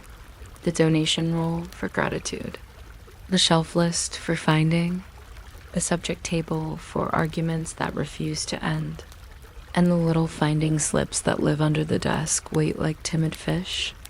Shelf marks are a puzzle that likes being solved. A press letter tells the case. A shelf number tells the level. A book number tells which neighbor it is. And then there is a flourish that looks like punctuation and is, in fact, local pride. Some marks are painted in crimson. Others are scratched in with a penknife as if the ink had briefly gone visiting. On certain days, the librarian goes along the desks and retouches a smudge with a squirrel hairbrush. On other days, he merely inhales in a professional way when a mark has drifted toward illegibility. The pleasure of a shelf mark is how little it wants to be famous, and how reliably it returns you to the same patch of desktop rules exist and are embroidered with patience. No loose candles near vellum. No nibs sharpened on the edge of the desk unless you have promised to sand the evidence. Gloves are not worn, fingers are smarter than fabric, but hands must be dry like wit. Books are not to be stacked higher than the thickness of a pious thumb because bindings tire slowly and then all at once. Marginal notes are tolerated when they are tidy salutations to future travelers and discouraged, when they are arguments that never learn to whisper. The chain is not to be used as a pointer during debate. Everyone agrees aloud and privately cheats. The chain is a superb pointer. If you cough toward the aisle. If you sleep upright. The bell in the tower is a librarian who has learned to delegate. Bindings are neighborhoods. Calf grows friendly with use. Pigskin looks like a serious uncle. Taut skin is the cardigans of the family. A few proud citizens wear blind-tooled diamonds that catch sunlight like quiet metals. Clasps meet their catches with a click you can hear 3 desks away, a noise with the same emotional content as a book learning to breathe out. And bands, those striped cords at the spine's ends, work harder than they appear, the way ushers do. If a board warps, a man with the title of something like Keeper of Men's coaxes it back with humidity and gravitas. Vellum remembers weather with a stubbornness geographers envy and becomes a barometer when ignored. The room knows this and forgives it. Shelves bow under folios not because the wood is weak, but because weight believes in persuasion. Readers are not exactly characters, which suits the room. One leans forward as if to say grace over glosses. One turns pages with the flat of a hand so slow that even the dust considers staying. Another sneaks a crumb of quince past a rule nobody has written and nobody needs to. People come to look up tiny things and fall asleep in the large ones. A physician checks the proper weight of a dram and ends by admiring a pen trial that says, remember salt, in 4 languages and 3 spellings. A schoolman seeks a citation and finds, instead, a doodle of a fish that has successfully memorized a proverb. Notes in the margins become a correspondence so delayed that it transcends the postal service. Vitae fall. 76 inches is how strangers shake hands. Keys perform their shy dance. The press that holds the loan register lives behind a door that does not open today and will not be offended tomorrow. The librarian carries a ring that looks heavy and is not. He knows which key needs coaxing and which wants to be turned as if nothing at all were happening. On wet afternoons, he oils the locks, a small ceremony that involves a rag and the belief that metal likes compliments. He writes receipts in a hand that could be read by candlelight and has been. He places red strings in books that go out on implausibly short loans for an afternoon and smiles because afternoons are longer in this building than elsewhere. Some chained libraries never went, which is a type of personality, not a critique. Instead, they admitted anyone who had patience, a scarf, and the desire to sit still. A parish clerk, 2 merchants, and a soldier without a war share the same plank without acknowledging the miracle. The chain length is the social distance of the 15th century. It allows elbows to live separately while thoughts go visiting. When the bell strikes noon, someone leaves a sprig of rosemary between pages as a bookmark because rosemary has opinions about memory. Later, someone else finds it and thinks kindly of strangers. An entire etiquette grows up around closing a book gently, even when crossed with a dot. We drift to the catalog again, because catalog drifting is why catalogs exist. A neat column reads, Item Chrysostom Familiarum Pars. Item Boethius cum comment. Item Book of Physic with many colored herbs. That last one is less specific and more beloved. The donation list glows with names that have conspired to outlive themselves by binding good intentions in leather. Given by Mistress Anne for the health of her. Mother's ankle. Given by Master T, who asked no words. Given for the keeping of boys out of cold. The library receives all motives with equal politeness and assigns them a desk. On cold mornings, benefactors are remembered in the same tone used for weather forecasts and saints.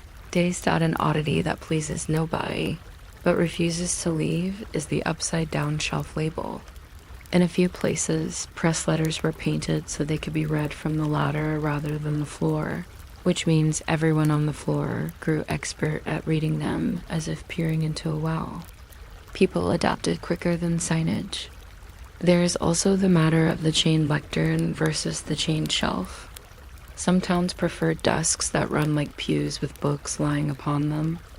Others preferred vertical cases where chains rise like vines. The argument, ancient and gentle, continues at the speed of dust. Either way, the chain sits lightly, the way a sentence sits lightly on a thought. Travelers come. They write in diaries about a library in which the books are anchored as ships, and then they gently exaggerate for a friend who liked to be impressed. They note a chained Bible, a chained grammar, a chained map of a world not yet entirely convinced of itself. They speak approvingly of the public, cobblers, clerks, and idle ministers who are never truly idle in rooms like this. The custodian points out the complaint box, which is a drawer that has never contained a complaint because people who read are already busy agreeing with themselves. A boy is shown the bestiary solely because someone showed it to the guide when he was a boy. A woman is given a herbarium and told that the pressed rose leaf came from the only bush that liked the north wall. We reach the thrilling subject of slips. A slip is a narrow piece of paper that knows more than it says.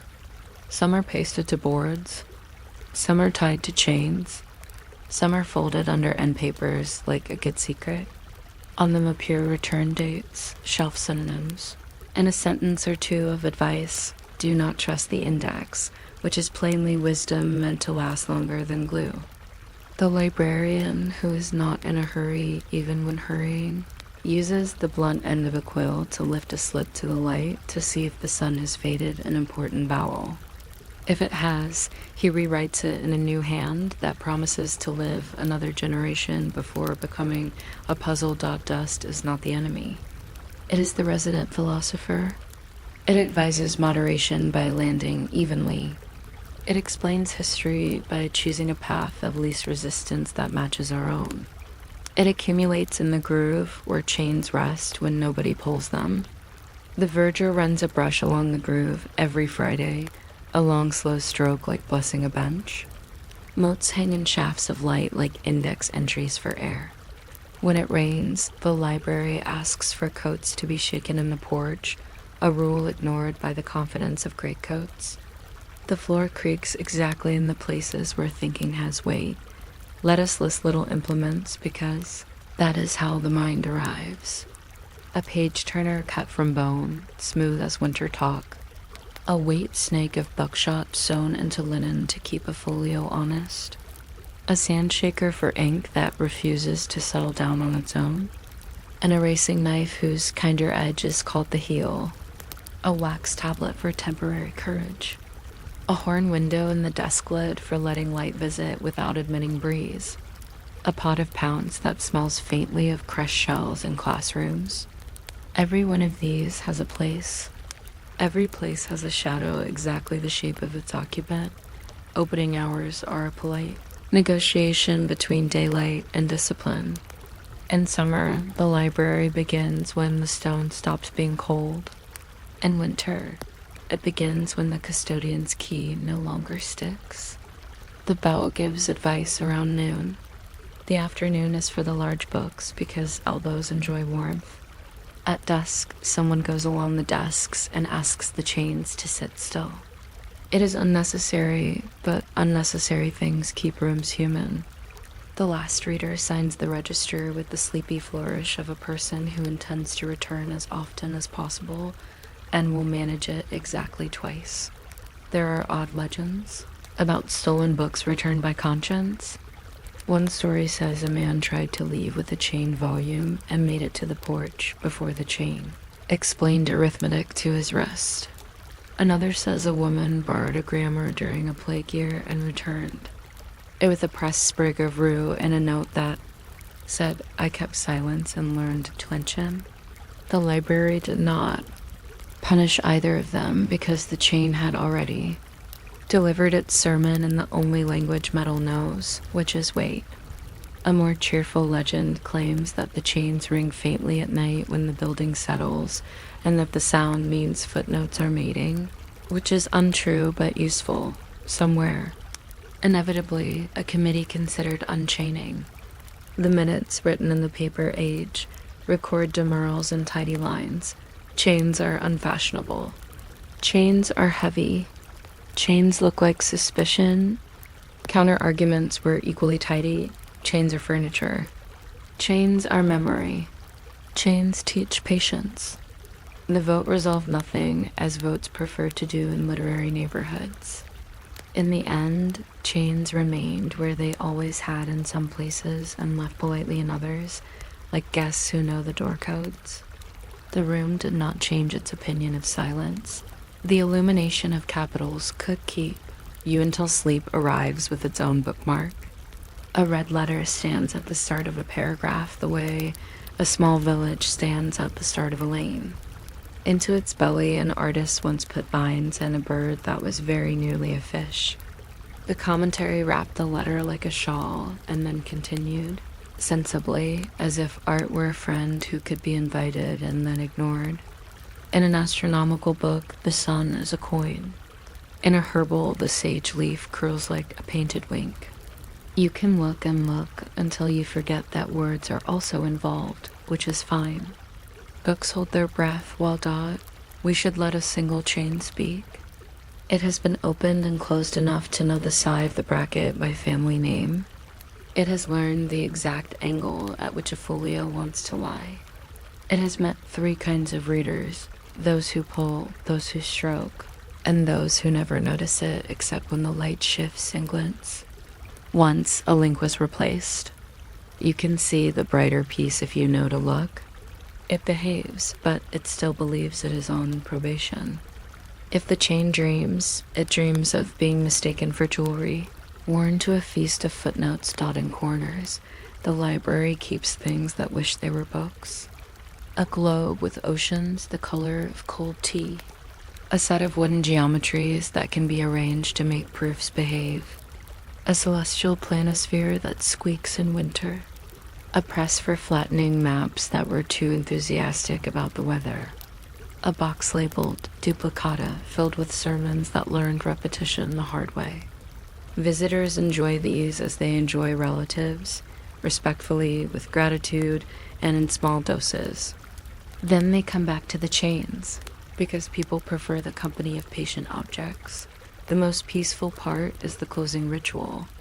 The custodian walks the long run, touches each chain as if counting blessings, and ensures each clasp is where a clasp would like to sleep. He straightens a 4-edged label that drifted into whimsy. He rescues a page weight that wandered to the edge like a child. He breathes on a walk that resists and persuades it with kindness. He puts the key in the drawer that enjoys its secrets. If a reader lingers, he lingers with them, saying nothing in a language both understand. Memory collects as lightly as dust. In the ledger, a note beside a title says, "Consulted by the glazier," which explains nothing and everything. Another says, "Mended March," which could be a book or a month or a man. The room stores these in the same place it stores a particular winter draft. A squeak that only happens when it rains from the east, and the face of a scholar who forgot his hat every day for a season and never caught cold. On a shelf, a pressed leaf keeps the exact green of a summer everyone agrees was real. Elsewhere, people invent catalogs that sing in numbers, and shelves on wheels, and lamps that turn afternoon into Act Two. Chained libraries become museums of themselves, which is a promotion that involves fewer footnotes and more pointing. Yet the logic remains quietly modern. Books that many need must be where many can reach, and public rooms teach private minds to sit down. The chain is an idea disguised as metal. Even when gone, it shapes the way a desk expects you. If you wandered away for a paragraph, that is fine. The book stayed. When you return, the page has not turned without you. The margin notes have not run out to meet you in the hall. The chain rests with the confidence of an object that understands its job without complaining. Light leans in the last degree it will offer today. You close the cover, slow enough to hear the small exhale of air-binding air, patient and book-scented. The clasp meets its hook with the same quiet news it gives every evening.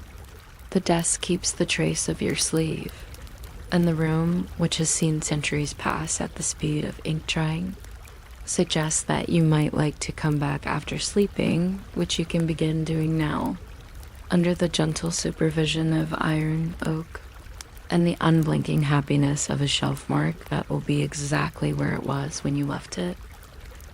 You might not expect a wooden stamp with a cheerful little flower on it to decide whether a pat of butter was trustworthy, but for a few quiet centuries, a carved block and a bowl of cold water kept markets from arguing. The butter print, also called a butter stamp, if it was feeling formal, lived next to the churn like a small judge who never raised its voice. It pressed a barley sheaf or a star into the top of a lump, and that pattern meant the maker's name without letters, and also a promise about salt, and also that the butter would behave in a pan. If you're still awake by the time I reach the thrilling question of whether marigolds refer to the cows for coloring, feel free to subscribe, or don't. It's perfectly fine. The cream will go on thinking slowly either way.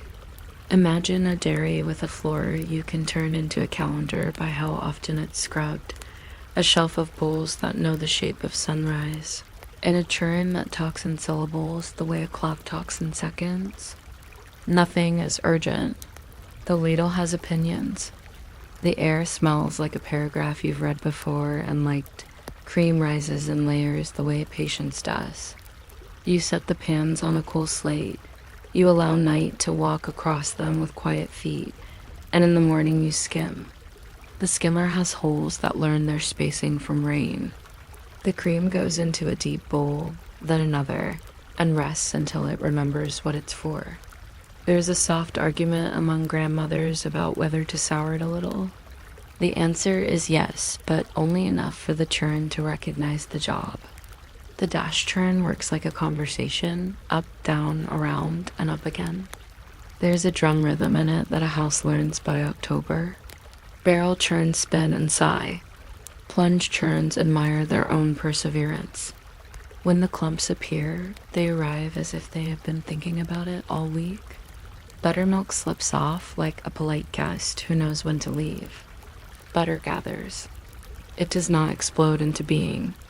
It collects itself, which is a way of discussing adulthood that uses dairy as a metaphor and gets away with it. The next part is more arithmetic than art. Water as cold as an honest memory. Work the butter with paddles that look like small oars and try not to encourage it to swim. Rinse until the water runs clear of whey and also of regret. Salt comes in as a kind of agreement about winter. Too much and the butter behaves like a sailor. Too little and it forgets itself by Thursday. There are measurements if you want them, an ounce per pound in some places, a handful that always fits the same hand in others. Paddles tap out a tidy Morse code on the board. Fold, press, fold again. If the day's warm, you float the bowl in the well or in the shade of the well. Butter likes to pretend it is above weather, but it is not. Someone puts a cloth over it as if over a sleeping child. Someone else sniffs once, approvingly, a form of documentation that never made it into a ledger and therefore survived better than ledgers. Markets prefer shapes. Butter arrives as pats, rolls, prints, and in bigger ambitions as firkins and kegs. A pat fits the palm, a roll fits a week, a print fits a memory. The stamp goes into cool water first, then to the butter, and when it whiffs it leaves a barley ear or a sunburst or a cow that looks like a dog but is loved anyway. The pattern means this came from that dairy, the one with the north window, the one whose paddles make that pleasant double knock.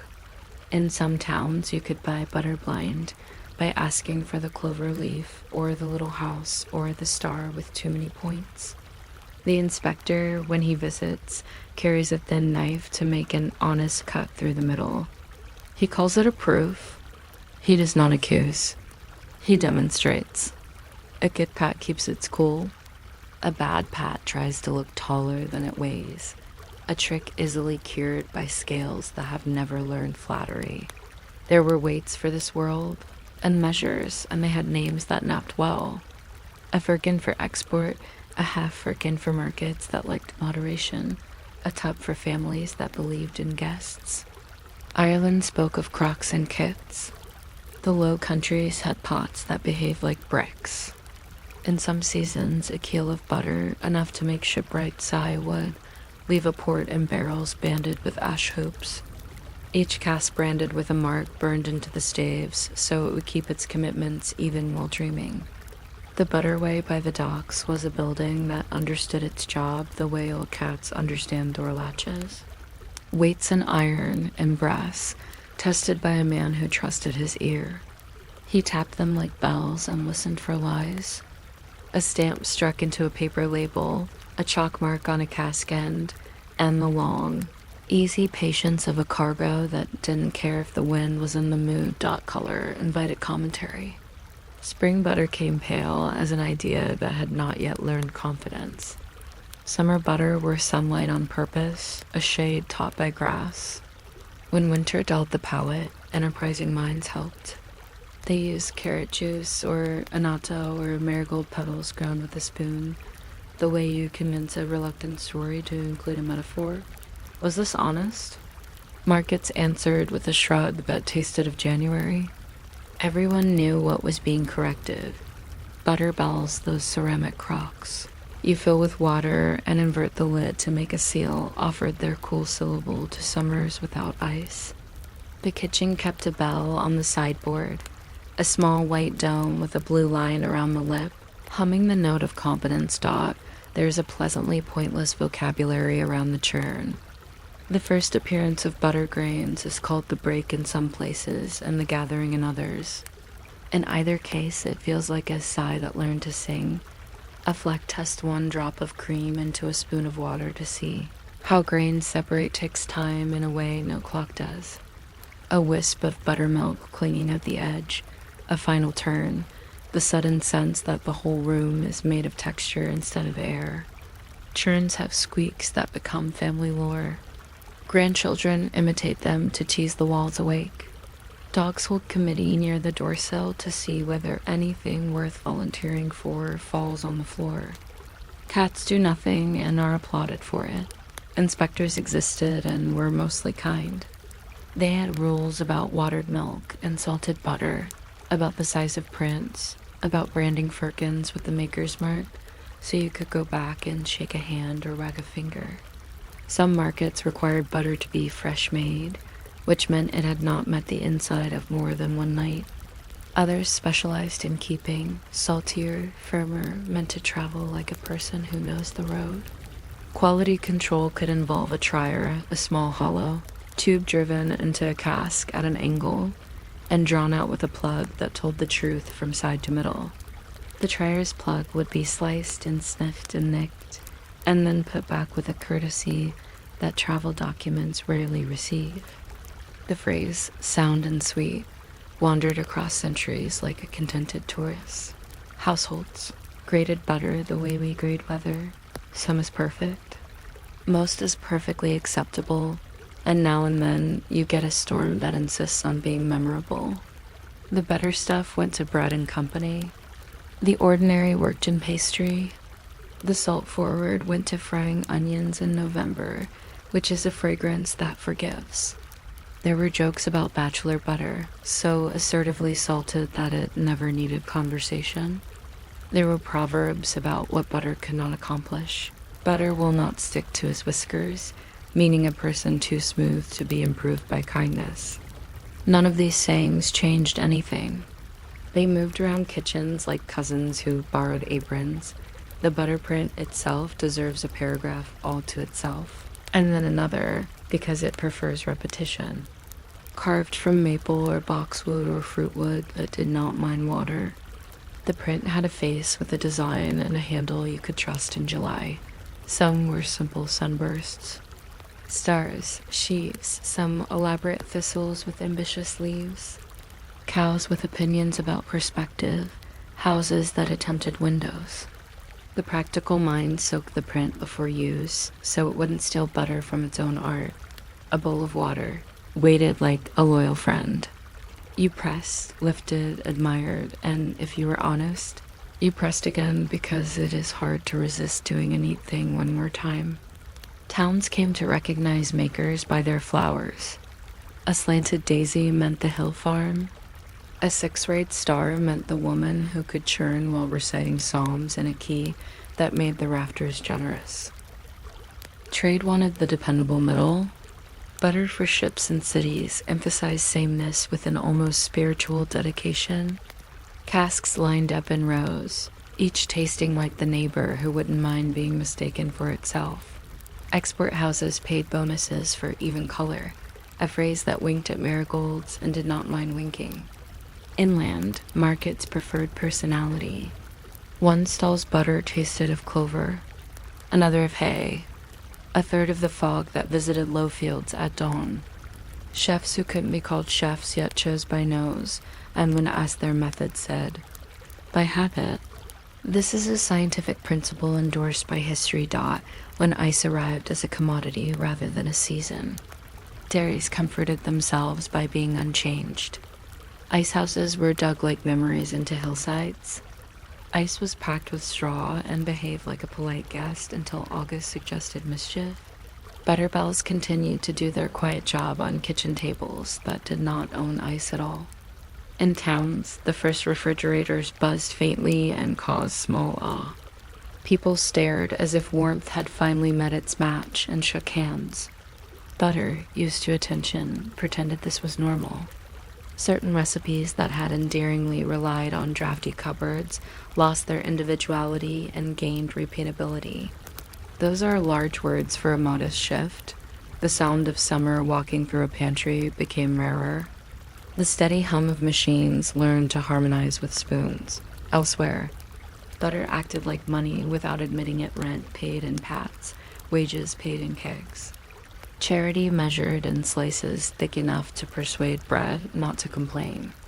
Parish ledgers recorded for the poor a stone of butter, a weight that meant meals rather than sermons. A bride received a butter print in her trousseau, the way maps receive legends. Some designs claim to bring luck to cows, which may have worked mainly on people. Cows are famously pragmatic. Butter markets had particular Tuesdays that felt like seasonal holidays, with bells, sweaters, little arguments about whose stamp had more right to a name, buttermilk, which never wanted to be the star and did fine as the supporting cast, found its uses. Bakers loved it for tenderness. Farmers loved it for pigs who adored its news. Children drank it cold once and made faces, then drank it cold twice and understood secrets. The churn room kept a pail by the door. Men coming in from the field took a dipper without asking permission. You do not need permission to converse with the day in small sips. In lean months, buttermilk kept attention from wandering. In fat months, it kept the conversation from boasting. A butterway could be a tourist attraction if the town lacked waterfalls. Travelers collected the names of scales, deadweight balances, spring balances, steelyards with arms that refused melodrama. They commented on the courteous way that weights touched pans. They remarked on the smell from the cask yard, a smell that reminded them of suet and sea voyages and coat collars kept through long winters. They made notes about the way the inspector wiped his knife between proofs with a cloth so clean it tried to disappear. They bought a pat for the road, wrapped in paper that wanted to tell their luggage something. Affectionate Dot, there's an entire subculture of churn speeds that nobody asked for and everyone memorized anyway. Dash churners swore by a certain number of strokes per minute, adjusted for the mood of clouds. Barrel churners preferred revolutions of the handle that corresponded mysteriously but reliably to the length of a prayer, shortened by a ringing bell. When the bell reaches the second peal, stop and check. Says an aunt nobody can contradict because the butter respects her. On cold days, people warmed the churn with hot cloths, like presenting arguments to a reluctant judge. On hot days, people cooled it with cold words spoken in cellars. Butter listened and then did what it had intended all along. The way butter keeps deserves a lullaby.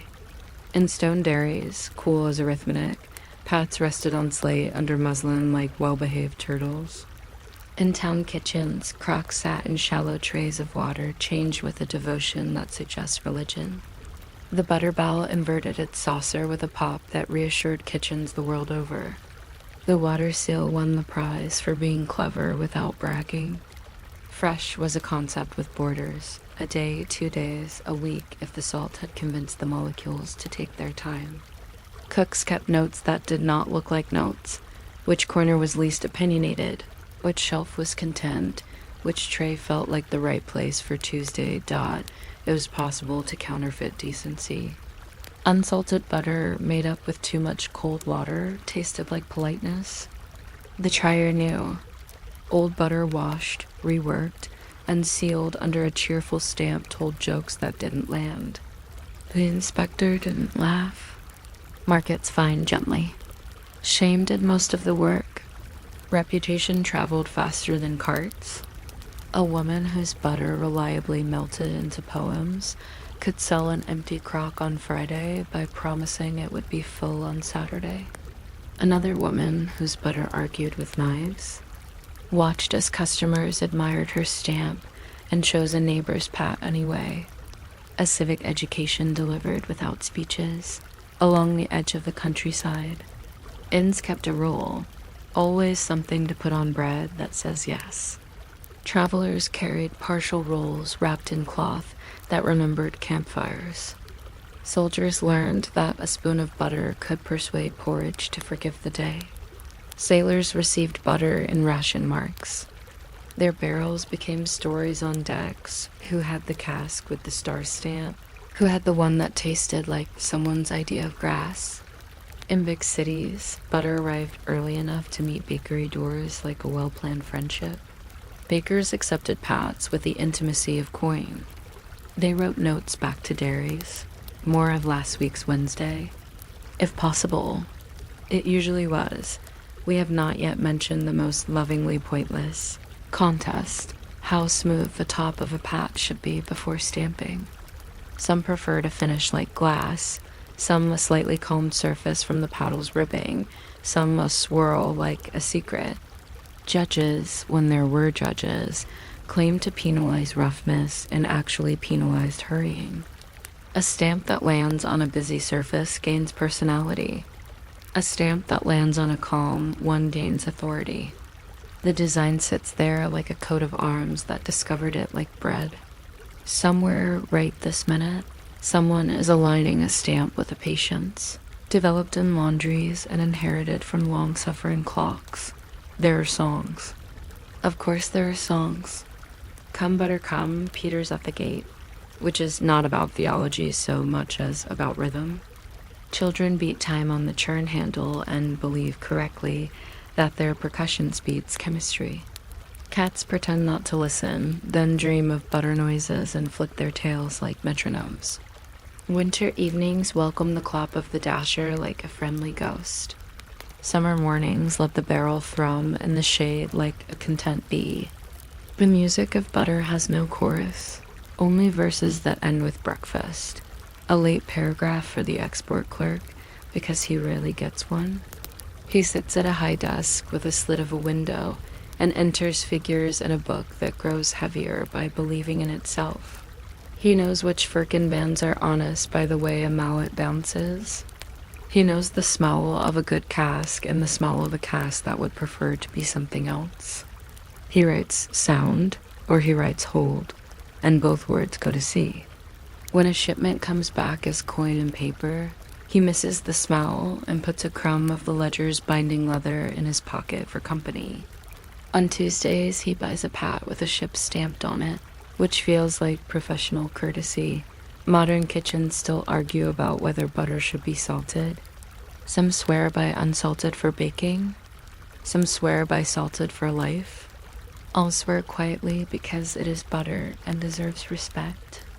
Fridges standardize things, and still a pat cut at the table tastes of room and company. Butter papers, glamorous for a second, become wrappers for tomorrow's toast pan. In December, people remember that cookies are simply excuses to put butter in your cinnamon. In July, corn explains that butter and salt are time travel. Opinions are held, traded, forgotten, and repeated with the cheerful repetition of a churn. Up, down, around, and up again. If you wandered off a little, this is where you may return without missing anything important. On the board, a pat waits under a stamp. In the crock, water hums its seal. On the ledger, the inspector's knife has left a line that will mean nothing to anyone else. The dog sighs, auditing the floor for possibilities. The cream rests and thinks new thoughts very slowly. The butter print sits face down in its bowl, cooling before its next gentle decision. Somewhere a dockside scale rehearses its balance like a slow dancer.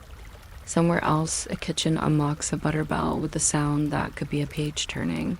We can end on a stamp, pressed once more because restraint is for other evenings. The little flour goes down and returns a little butter to the bowl, because nothing is perfect, and that is part of the charm. The pattern looks like a promise someone kept last spring. The pad is wrapped in paper that remembers hands. The board is rinsed. The paddles lean like oars after the lake has agreed it was enough. Outside, the air explains coolness to the stone. Inside, the room admits that tomorrow will require the same small decisions and is pleased about it. You can close your eyes here, with the smell of salt and wood, and a stamp that meant a name long after names stopped needing stamps. And you can let the churn go on at its own pace behind the door, which it will, because that is what steady things do. They keep time while you put your head down, and by morning the pattern will still be there.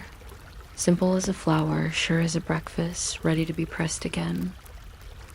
You might not expect a wooden pigeonhole, no wider than a loaf of bread, to cradle the fate of a nation's lost socks. But for a surprisingly long time, the dead letter office, also called the return letter office by people who like gentler euphemisms, kept a calm conversation going with everything the mail forgot. It is a quiet place in imagination and, in fact, full of shelves that look like they intend to play the organ if asked nicely, and clerks who can read a smear of ink the way beekeepers read weather. If you're still awake by the time I reach the thrilling part about envelope gum recipes that refuse to curl in damp weather, feel free to subscribe or rest your eyelids and let the sorting continue. The letters will not notice either choice. A clock ticks at the speed of patience. A basket receives an envelope that never learned its address. And a stamp with a little crown pretends not to feel important while it supervises. What arrives here is not failure so much as personality. An envelope addressed to grandmother. The blue house with the nice lilac near the bend has a faith that's difficult to scold. A parcel labeled only Mary may still succeed if a clerk recalls a Mary who likes to receive parcels that sound exactly this heavy. Directions wander. Names forget to be unique. Ink meets rain and becomes modern art. The front counter of the office collects these small puzzles and exerts the gentlest possible pressure. A hand lens. A dab of water to coax a postmark forward. A tilt to the light to see whether the impression that looks like a 7 feels more like a 1. Some letters show off with wax seals doves. Initials, roses, an anchor that implies steadfastness in a way that survives being broken. Some carry the embers of a story you will not read. The clerks are not interested in stories. They are interested in destinations, which is a different and sleepier impulse. Postmarks have their own opinions. A town cancels stamps with a cross-hatched killer or a name in a half moon. A traveling post office marks mail aboard trains with an oval that looks like a biscuit and smells faintly of coal if you have been told it does. The dead letter office is full of these fossils of motion. Clerks can follow them backwards. Leeds to York, York to London, London to nobody, one says, as if reciting a nursery rhyme about geography. Redirections blossom on an envelope like a polite argument. Try here, says one hand. No such person, says another. Gone away, says a stamped rectangle that has given up adjectives as a luxury. Every few inches the paper thickens with new advice. The address becomes a palimpsest of good intentions. The envelope would make an excellent teacher if we could hire it. Opening is a serious business and a curiously tender one. The purpose is not to read, but to rescue. Clerks use a long, blunt knife that has more in common with a butter spreader than a dagger. They lift the flap just enough to let a list of contents breathe. A visiting card with a corner turned down to mean condolence. 2 buttons that escape their shirt the way brave people slip out of meetings. A photograph with a studio imprint that tells the office the city, even if the sitter neglected to tell his cousin. Sometimes a bill. Sometimes a pressed flower that resists being returned because it has already arrived at its destination, which was symbolic. When a clue appears in a dress tucked inside, a more complete name, a receipt, the knife retreats, and the envelope is patched with a label that says, "Opened by the post office for better direction," a phrase that could heal many arguments outside of mailrooms. If people would let it, not every item can be forwarded. Some parcels find themselves gently opened at the far end of their road and sorted into categories that feel like folklore. There is a shelf for gloves, many of them singles that deserve novels and will not get them. There is a corner for wedding favors, which appear in clusters after weekends when weather tried its best. There is a small population of keys that believe they will be recognized by their owners on site and are technically correct. Official lists of contents read like poems written by very calm people. 2 teaspoons, bone-handled.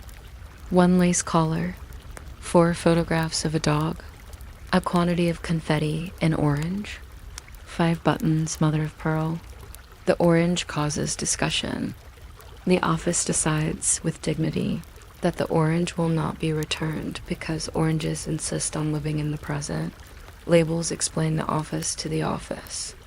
Nixies are letters that pretend to have addresses while not actually having them. This is an American nickname that migrated into other places by charm. Insufficiently paid bears lacy hand stamps that look less annoyed once you learn the rates. Once upon a time, a penny's optimism had to match a mile's stubbornness. Adhesives change their minds across decades. Thick gum with starch in it prefers winter. Thin gum with dextrin in it prefers summer. Envelopes with mucilage that forgot its manners stick to neighbors and form friendships the way travelers do on long, uneventful trains. Clerks separate them with steam, which has a personality so reasonable it should be consulted more often in public life. A kettle whispers. Tweezers bow. The stack loosens into individual ambitions again. Sorting moves by geography and by hope. Pigeonholes accept provinces the way a library accepts centuries. The top row for foreign ambitions, the middle for home counties, the bottom for towns with the same names as other towns that will never admit this is confusing. A clerk becomes expert in saints. St. Ives in Huntingdonshire is not St. Ives in Cornwall. St. John's in one nation is not St. John's in another. Some envelopes say near the church and mean it. Others say opposite the inn and forget that time builds second inns. Clerks favor ink that remembers to dry. They celebrate a hand that writes addresses as if writing for a friend with a long walk. They maintain their affection for pencil even when pencil behaves like weather. They keep a drawer of magnifiers that seems to breed. While no one is looking, the office invests in glue the way a navy invests in rope. There's gum Arabic for labels that must stick without flourish.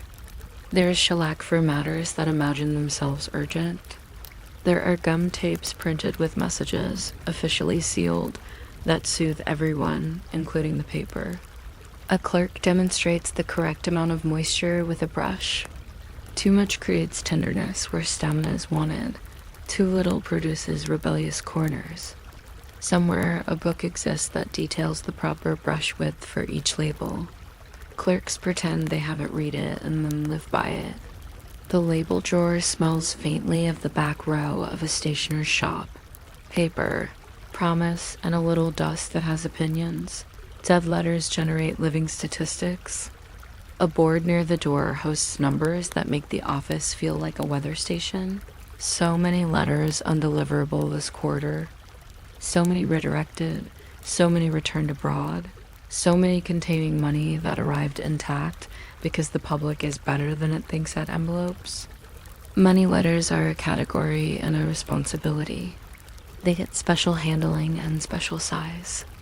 They're counted in, counted out, and counted back in again, just in case the first counting was too lonely. If the letter carries banknotes, someone writes the word notes in a register with a hand that looks like neat grass. If it carries coins, a little column for weight becomes unusually pleased with itself. There is a ritual for valuables found without owners. Items sit for a lawful period listening to clocks. After the lawful period, a public sale disposes of what cannot be reunited with intentions. The catalog for such sales reads like a closet being very honest. 1 kettle, dented. 3 woolen caps. A quantity of postcards featuring bridges. A violin without a bow. A pair of boots with personality. Bidders arrive with curiosity rather than greed.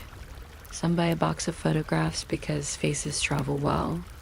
Some buy a lot of unclaimed umbrellas because a lot of unclaimed umbrellas looks like hope. The office keeps the money for a time in case someone writes with perfect directions and a gentle complaint. This happens. The office apologizes as if it had caused weather, gives the proceeds, and files the letter in a place where good surprises are kept. Ink deserves its own paragraph because it needs sleep into paper. Iron gall is the old stalwart, brisk, black, slightly acidic, prone to browning into a warm tea color that makes everything it touches look like it knows more than it is telling. Soot-based inks sit on the surface like a chorus unwilling to enter. Purple aniline, a show-off from a later century, refuses to be ignored and is forgiven for this on Wednesdays. The dead letter office reads all of them without reading any of them, focusing on the structure of direction the way a carpenter focuses on grain. A clerk recognizes a provincial loop and a capital G and sends the envelope to the right coast by instinct. So slow, it looks like leisure. Sometimes the office keeps a sample wall of curiosities that are not curiosities at all if you work here. A letter with a map drawn on the front instead of an address, usable and used. A postcard with nothing but an arrow and the words, "This man," accompanied by a photograph of a man who looked like many men and was nonetheless found.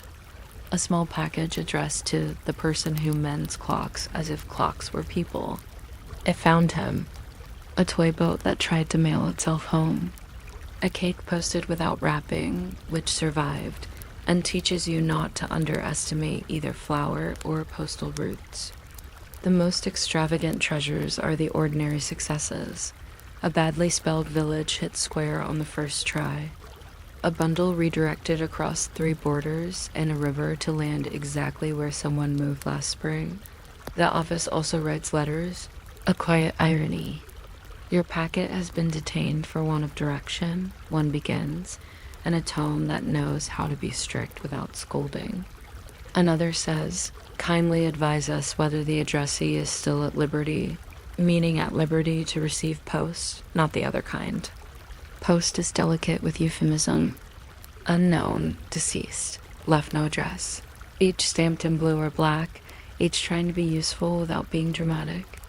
The hand that addresses the office's envelopes has a schoolroom uprightness that pleases window glass. Return envelopes have printed lines for the absent country. It will write itself eventually. The office believes in big cities. The dead letter office has a room the public rarely sees where pencils resemble darning needles and shelves resemble the patience of hedgehogs. The lamps are shaded because eyes appreciate favors. The floor can tell a new clerk by the sound of their shoes and does not judge. On a rainy day, coats steam gently, and paper relaxes just enough to show watermarks to clerks who are not asking but will not waste the courtesy. A stamp pad sits there the way a small lake sits in a field. Hand stamps with rotating dates wait like obedient watches. If a stamp is worn, it receives a new rubber face and a tray of glue. A small surgery performed with tweezers and conversational silence. Rural offices run the same customs in miniature. The postmistress recognizes hands without looking, the way friends recognize footfalls. A letter to Jack near the bend is a letter to a specific bend. Because there is only one, and to a specific Jack. Because you can hear his laugh in the loops of J. If Jack is away, the letter waits on a string behind the counter as if waiting could make it truer. Parcels with no return address offer their contents to the office as a kind of seasonal anthropology. Wool before winter, seed catalog after it, biscuits that test their bravery in transit. The office pretends it was not given a biscuit. The office is almost convincing. There's a sleepy grandeur in the phrase, return to sender. A circle drawn with ink around the idea that everything wants to go home if you give it the chance. The office honors this desire without effusion. A letter boomerangs with a new address and a polite request to try again. Sometimes trying again is enough. Sometimes it is not, and the letter returns once more with a confession stamped in red. The third time, a clerk writes the word persist in the margin of the register with a small smile not visible to the public. The envelope, pleased with its newfound identity as a lesson, settles down to be lodged. We can wander for a minute into the equipment because equipment is the mind's favorite lullaby. Letter scales with arms like blackbirds. Date wheels with teeth that remember every day since a monarch's reign began. Seal presses that bite wax with nonchalant precision. Paper tape dispensers that tease K like elders at misbehaving flaps. Sorting racks with numbers painted on their ends, the paint worn where fingers agree to rest. A rag for each table, convincingly named, which prevents arguments about linen. The office has a broom that humans call a broom and paperwork calls docent, because it leads tours up and down the floor and explains to dust where it will live next. Modern adjustments arrive politely. A machine reads addresses if letters are cooperative and sighs with a kind of electronic civility when they are not. A fluorescent pen prints barcodes like secret knitting. Redirections happen in the way that computers believe redirections should, thoroughly. Yet the dead letter office continues to need a person to look at ante near the station and say which station the sender considered canonical. It needs someone to sniff a lemon-scented envelope and recall that Mrs. Saunders writes on lemon when she is cheerful and lavender when she is not. A data point not yet in any database. The old knives remain. The steam kettle still makes its quiet punctuation. The best moments are anticlimax. An envelope open for better direction reveals a crisp note that says, if undelivered, please try my sister at the end of the lane where the pears fall into the road. And the clerk, who enjoys pears, allows the geography to unfold like a map that always intended to be obvious. A parcel addressed to the shoemaker who fixed my heel in January finds the shoemaker because in that town there is only one shoe that talks about January, and it is his. A bundle of letters to a regiment long disbanded ends up in a museum where the curator reads only the outsides and decides that is, for once, enough. The office closes another entry in its ledgers, and a line of figures sits back and relaxes. If you drifted, the numbers have not. The register holds its columns like a person holds a thought while stirring soup. The ink dries. The stamp pads close their lids to keep dreams from evaporating. Somewhere in a pigeonhole, an envelope rests under a card that says, pending better information, which is the postal way of saying hope exists. Somewhere else, a parcel is sealed with a tape that declares its innocence in language so formal that the parcel nearly bows. A clerk resets the date wheel, turning yesterday away with a small click that a room can feel. The lights go down to the level where paper glows faintly without needing to. The office has a closing ritual with fewer locks than you'd expect and more straightening than is probably necessary. Envelopes in the wrong piles are encouraged to migrate. The kettle is poured into the plant that enjoys such indulgence. Labels are squared in their drawer like little pillows. A stamp, set wrong way around earlier, is turned right without commentary. Pens are laid down in a row that suggests harmony without endorsing it. On the wall, a framed notice thanks the public for clear addressing and good penmanship. The public tries, in its way. The office meets the public more than halfway, in its own. There will always be addresses that choose poetry over logistics. There will always be parcels that learn to hum in transit and forget to name a city. The dead letter office remains the patient punctuation at the end of those sentences. It does not scold the comma that shows up late. It simply gives it a seat and a nickname and waits for the clause to appear. It is the opposite of drama, the opposite of urgency, the kind of room where a clerk can nurse a cup of station tea until it becomes a kind of artifact. It believes that most things can be solved by a Better direction than the little steam dot, so the last sound tonight is the faintest shuffle of envelopes settling. Like geese on a pond that has learned how to accept everything without comment. A clerk ties a bundle with string that remembers previous knots. A label states its case in small capitals. The register closes with a thump that is more bedtime than finality. In the pigeonholes, possible futures lean against one another and do not mind. The room keeps a smell of paper and a promise of morning. And somewhere in the stack is a letter that will make its way tomorrow because someone read a smudge as a 7 after all. And somewhere else is a letter that will never mind staying because resting is also a destination. If you sleep now, the office will go on practicing its quiet talent for sending things where they meant to go.